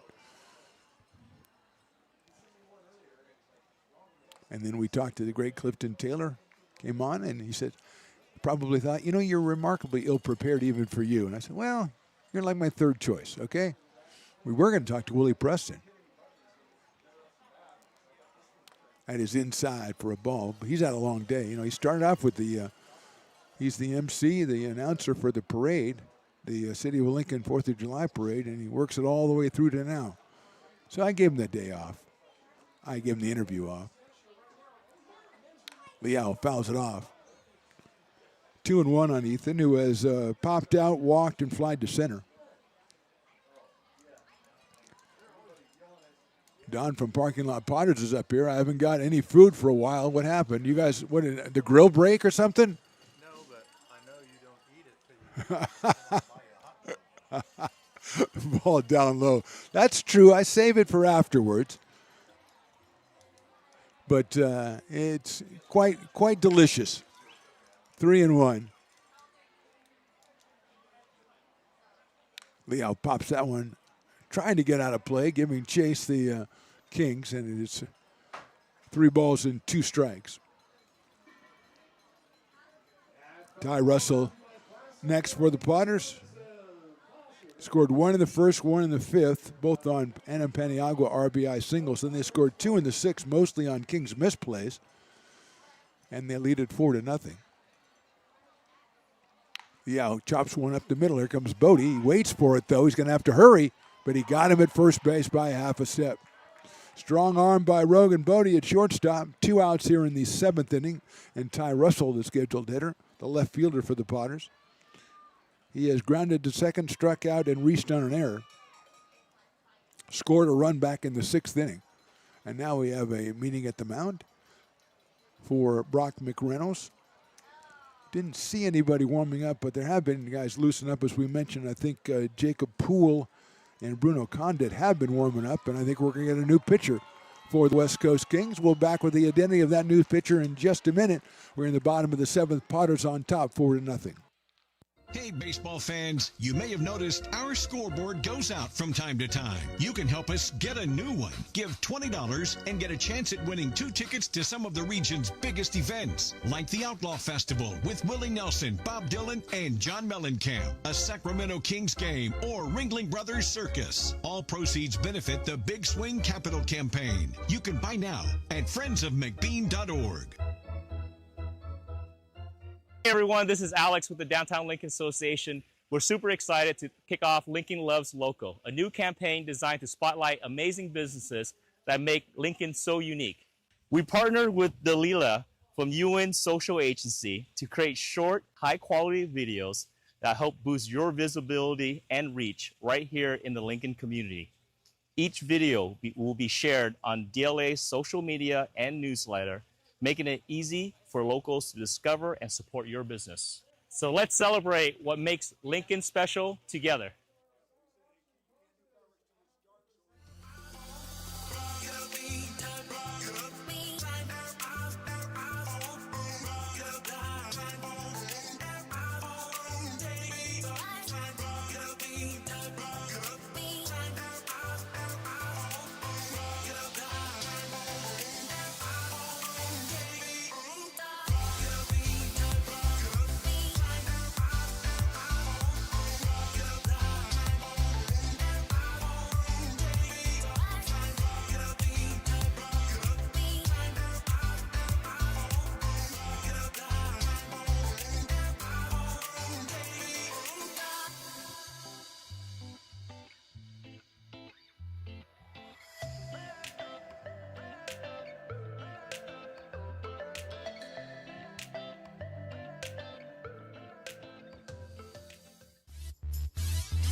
See, there's the music that I wanted, Riley. See, thank you very much.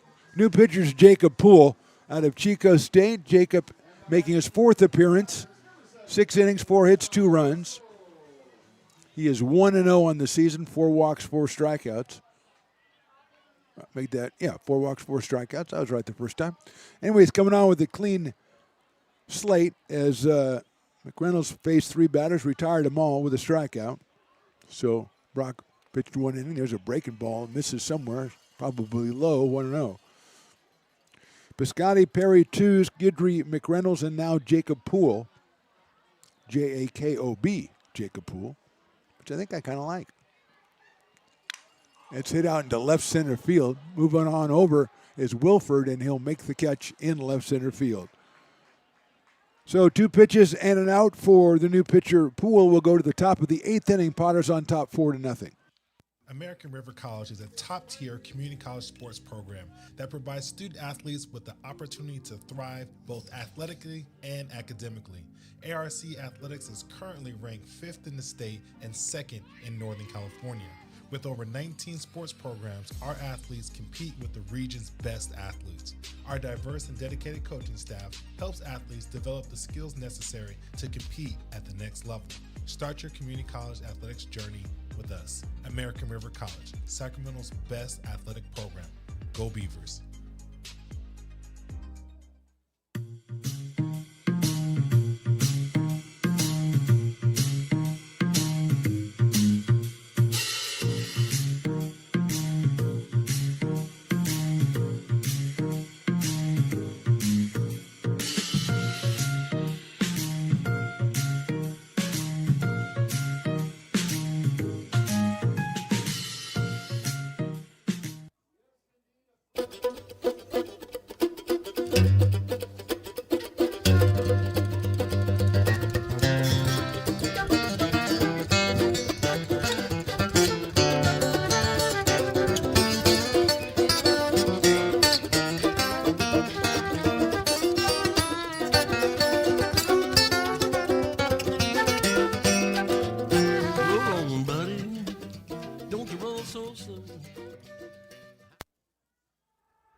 You are Laborers Rising. And now you understand where we came from, what solidarity means, and what we have ahead of us. No one's going to defend us but us. No one's going to help construction workers except us. And I can't wait to see you out there.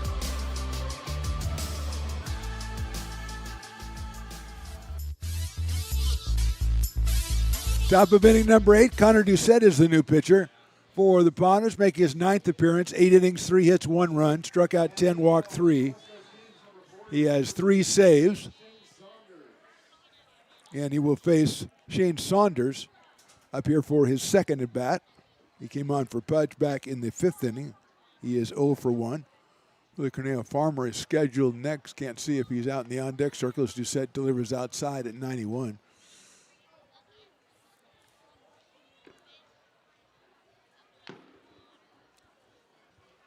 Doucette for Texas State University out of Woodlands, Texas. Same school as John Alkire. That's check swing and a foul ball. So it goes 1 ball and 1 strike on Saunders. He comes to us from Folsom Lake College.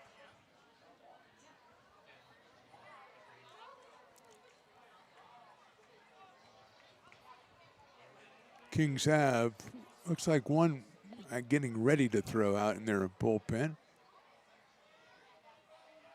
Swing and a miss, good fastball from Doucette.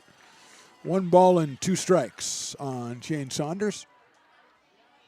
6 hits for the Kings, 2 of those by Farmer and 2 of those by Keone Coloma.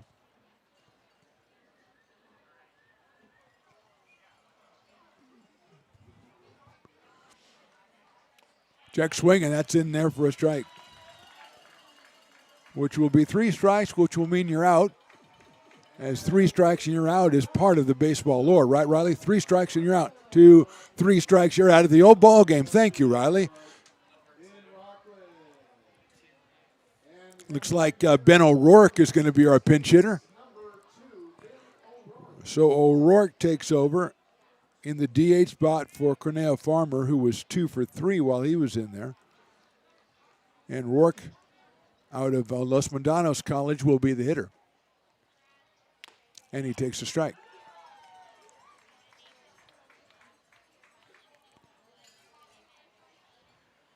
Gio Martinez Gio Martini is on deck. Started out at first base and he ends up in right field. As that pitch a check swing. Did he go? No, he did not. Padres are warming up. Pitcher out in the pen there. We might see in the ninth inning, all things considered. 1-1 now on O'Rourke.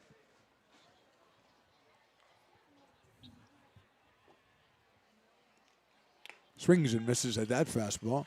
91 from Connor Doucette.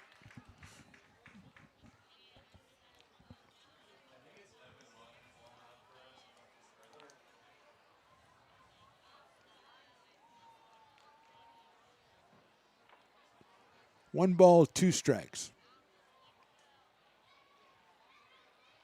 That's fouled out of play.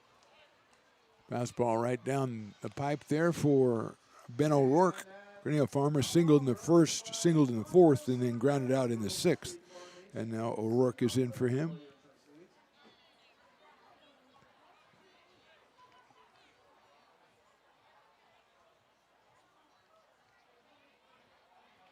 Swing and a miss, soft speed pitch, and Doucette has his second straight strikeout. That is the 11th strikeout for Padres pitchers.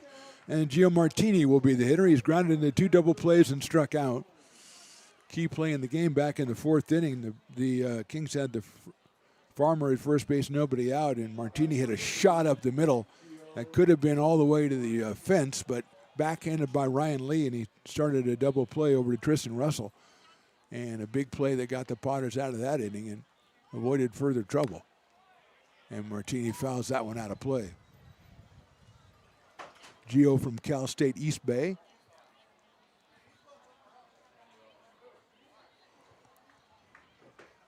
Keone Colomo, who has a couple hits and a walk, is on deck.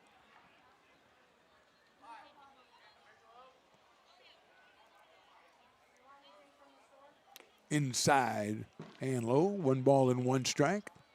Sorry.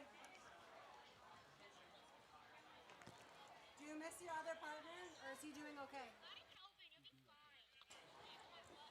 1 ball and 1 strike as people asking about Stones McCoy through the window and say, is Riley doing okay? And I said yes. My nose grew and everything. I had to say it though. 2-1.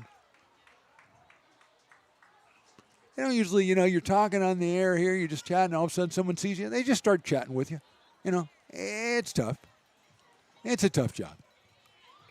I would say somebody's got to do it, but really they don't have to. I can just watch the pictures. 2-1 pitch misses outside, 3-1. Martini, 286 on the season, has 2 home runs in the 8 games for the Kings and has 5 RBI as well and has scored 6 times. Batting in the cleanup spot for the Kings. He has 3 ball, 1 strike count.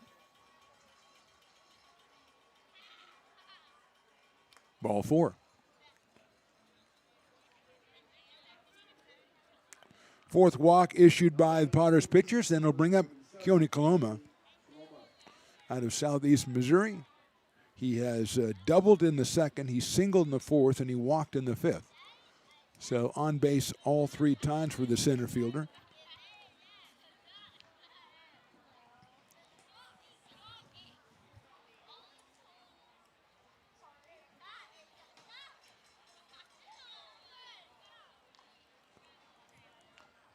Martini with a decent lead at first base. Nothing special. Doucette's fastball is on the inside corner for a strike at 90 miles an hour. Colomo, 333 coming on, does have a home run on the summer for the West Coast Kings, who had won their previous 2 PEL games, both against the Mudcats. They put 27 runs up on the board in 2 games. There goes the run. No, he bluffs it, and the ball is fouled out of play. So it's quickly 0-2 on Colomo.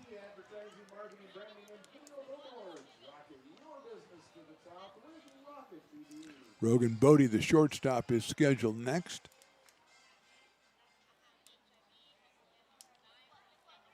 And it's 0-2 on Colomo.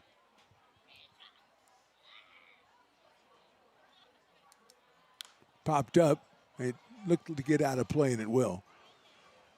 On top of the tarp, perhaps. And we'll do it again at 0-2. Fireworks coming up after the game. These fans are ready for them. They've seen a good ball game, well-pitched ball game, basically on both sides, except for a couple of miscues by the Kings back in the 6th inning. It's been a very well-played game. Some excellent plays on both sides. 0-2 coming up again to Coloma. Breaking ball, call strike 3, froze him in his tracks. So 3 strikeouts in the inning for Doucette. We go to the bottom of inning number 8. Potters still on top, 4-0. Hey, Potters fans, want to keep restoring and renovating historic McBean Stadium? Now you can become a member of Friends of McBean. Annual membership start at $50. Become a member now at friendsofmcbean.org. When it comes to your home's maintenance and repairs, Jeffers Resource Group has you covered.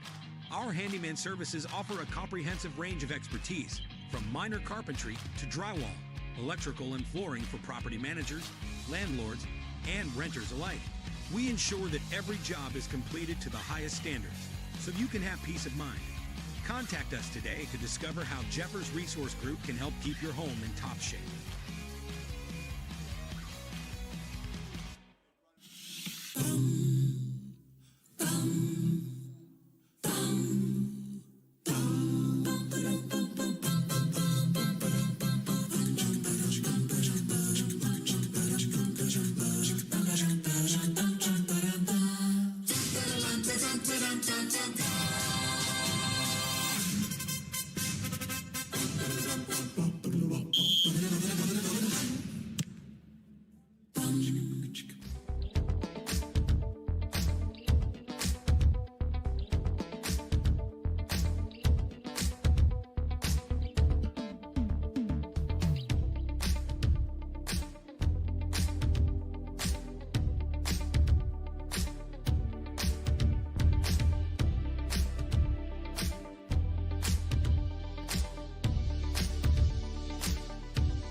Leading off the bottom of the 8th for the Potters, it's Ryan Lee, the second baseman, who has grounded out, walked, and grounded out. And then Tristan Russell and Brian Williams. Against Jacob Poole, who delivers a strike. He is the 6th pitcher for the West Coast Kings. He came on and got Ty Russell to fly out to left field to end the 7th inning, and he's back out there for the 8th. Although the Kings do have another pitcher warming up, and there's a ball right up the middle. Second baseman over to first. That is a good play out there by Camden Rush, who took over for Ferruta.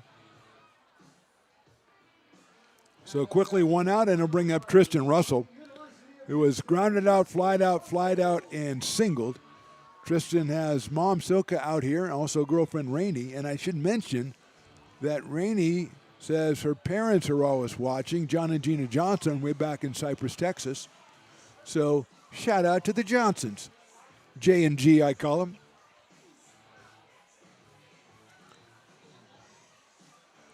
And Tristan steps up to the plate here with one out in the 8th inning.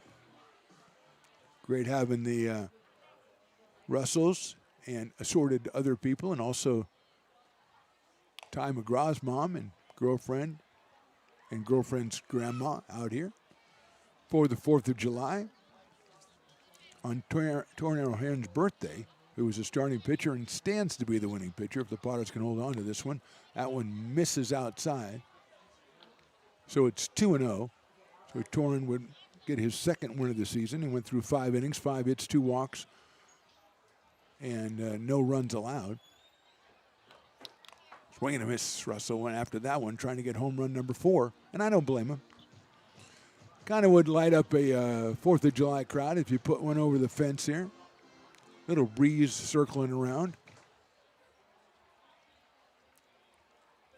That one's fouled off, an off-speed pitch that he hits down the left field line. So it is now even at 2 balls and 2 strikes.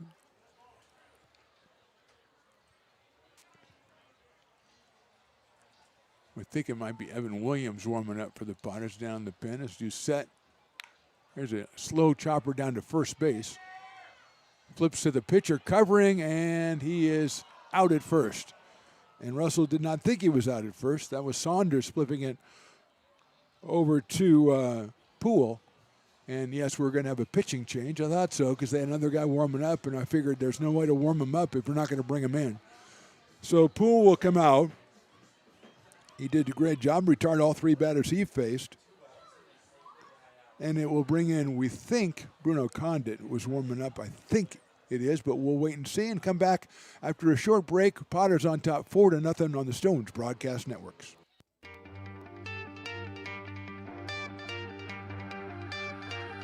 Gooseport Public House.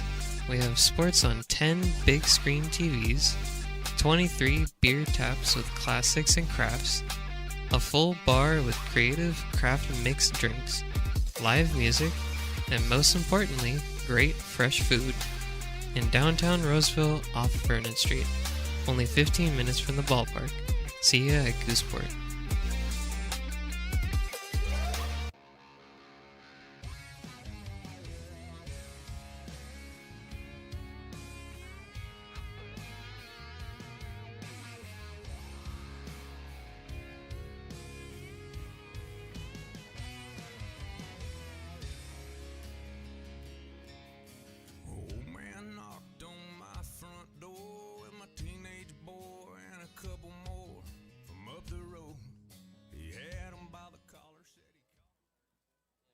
Hi, Bill Evans, President of the Placer County Association of Realtors. We're in the store, our conference facilities, an amazing team helps keep together an amazing organization, and we thank them all. This organization can't do what it does and can't run the way it runs without the help of so many members volunteering their time. The success of the Placer County Association of Realtors is largely dependent on our active volunteer members to help our organization and industry. The work of our committees greatly impacts our ability to champion efforts across the board and giving back to the Placer County community wherever we can. Like all service organizations, I wanted to serve. And getting involved with the affiliate committee was the perfect way to do that.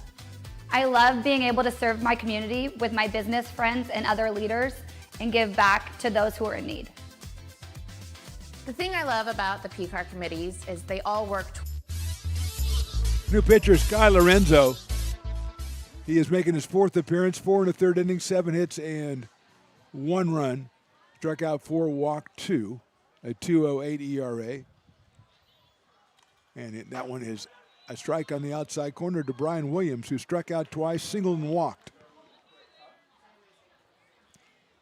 2 outs here in the 8th inning. Potters on top 4-0.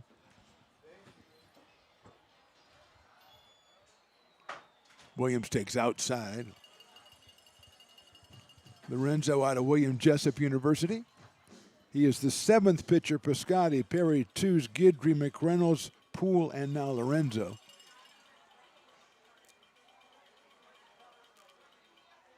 Williams swings and fouls it off, and it got the hand of Jack Gradle, it looks like, behind the plate. So the umpire will walk a new ball out to give Jack time to recover.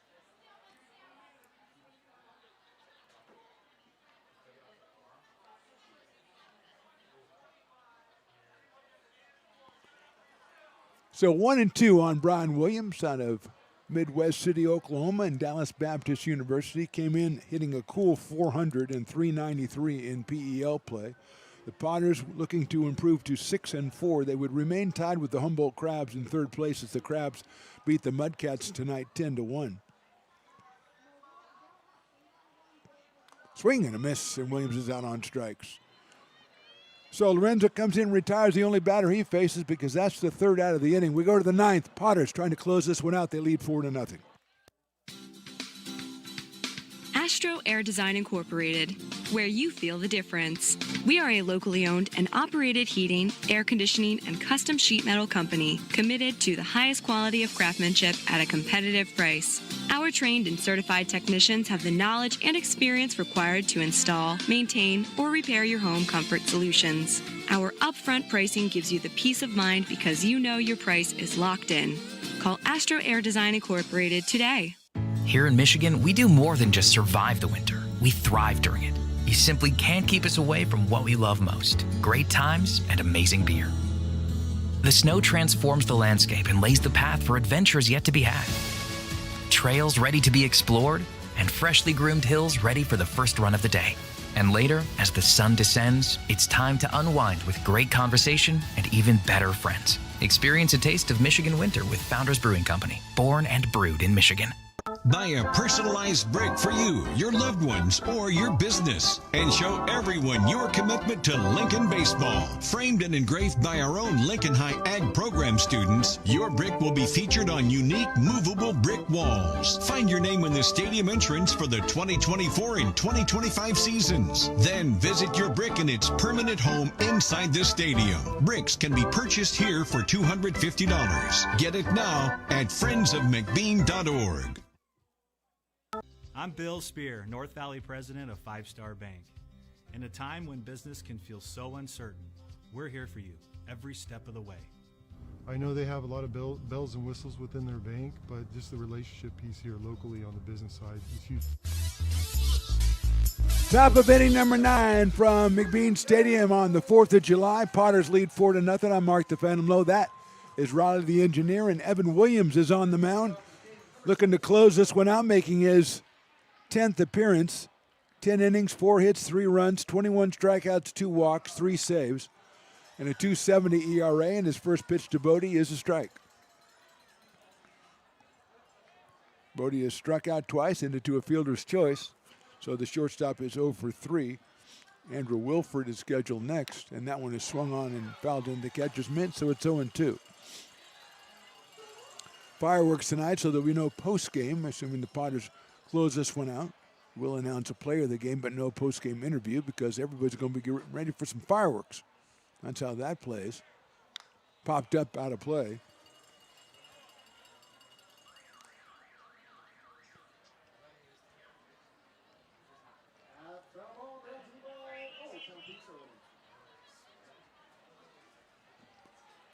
So it's 0-2 on Bodie.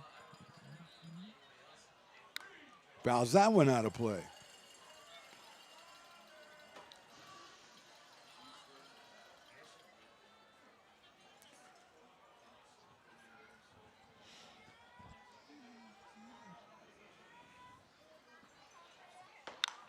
Sharp out to shortstop. A little weird in between hop. Picked up and gunned over to first by Tristan Russell.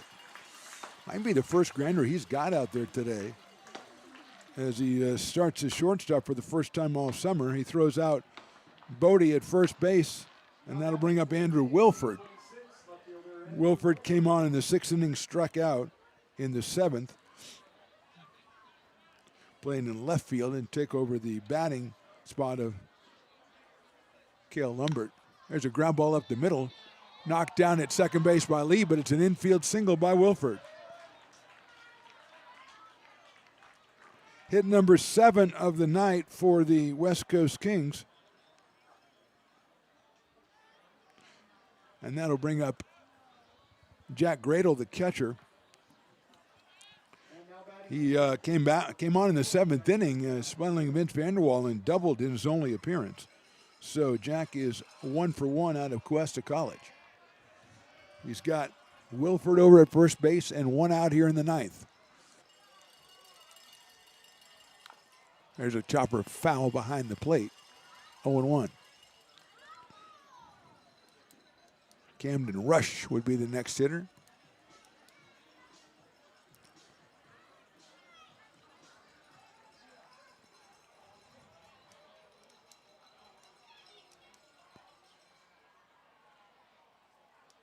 Williams checks the runner. Very short lead, and it's fouled off again. This time closer to the Potters dugout, but it's 0-2. Ty McGraw feels the ground ball off the backstop and tries to tag the runner out at first. Good play, Ty. You never know, and the umpire might say, that looked pretty good to me. I know it's against the rules, but you're out. You never know. They teach you that in Gardendale. Always look for the angle.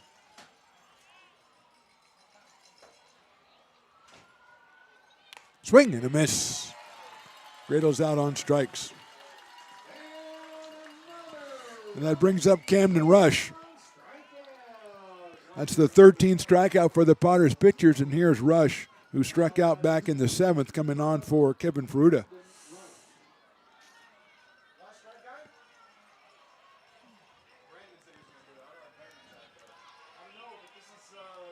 Wilford staying close at first base. The pitch is right down the middle for a strike. 87 from Evan Williams. Fans want the end of the game. They want fireworks, too. They want to win, but they also want fireworks. And we're just about ready for some beauties. I was assured this was going to be the best ever. Pass ball in there, call strike 2. There's the last strike guy, and his name is Spencer for hire, and he's trying to get the crowd up and cheering, and he sort of is. Yes, he's doing it. Fans, he's doing it. Spencer, great work. 2-0-2 pitch. Strike 3 call. That's your ball game. Potters win it on the 4th of July. They win it with a strikeout. No runs, 1 hit in the 9th inning. Our final score, Potters 4 and the West Coast Kings nothing. Potters improved to 6-4 on the season in the PEL, 22-5 overall. Turner Herron's our winning pitcher, 5 innings, 5 hits, 2 walks, and 5 strikeouts. Sharp, Wardy, Doucette, and Williams closes it out, does Evan Williams. We want to say good job by Turner Herron, but our player of the game, unofficially no interview because of the fireworks, it's going to be Jason Hansen today. 2 for 2, and he scored twice, and he keyed the Potters with a couple of more hits in the game tonight. Came in hitting .471 in conference play, and that just got better. So our final again, Potters win it 4-0. We are off until next Tuesday. Healdsburg Prune Packers come to town 6:35 first pitch. Until then, for Mark the Phantom Lowe, for Riley the Engineer, thank you very much for watching. Happy 4th of July. We'll see you next time.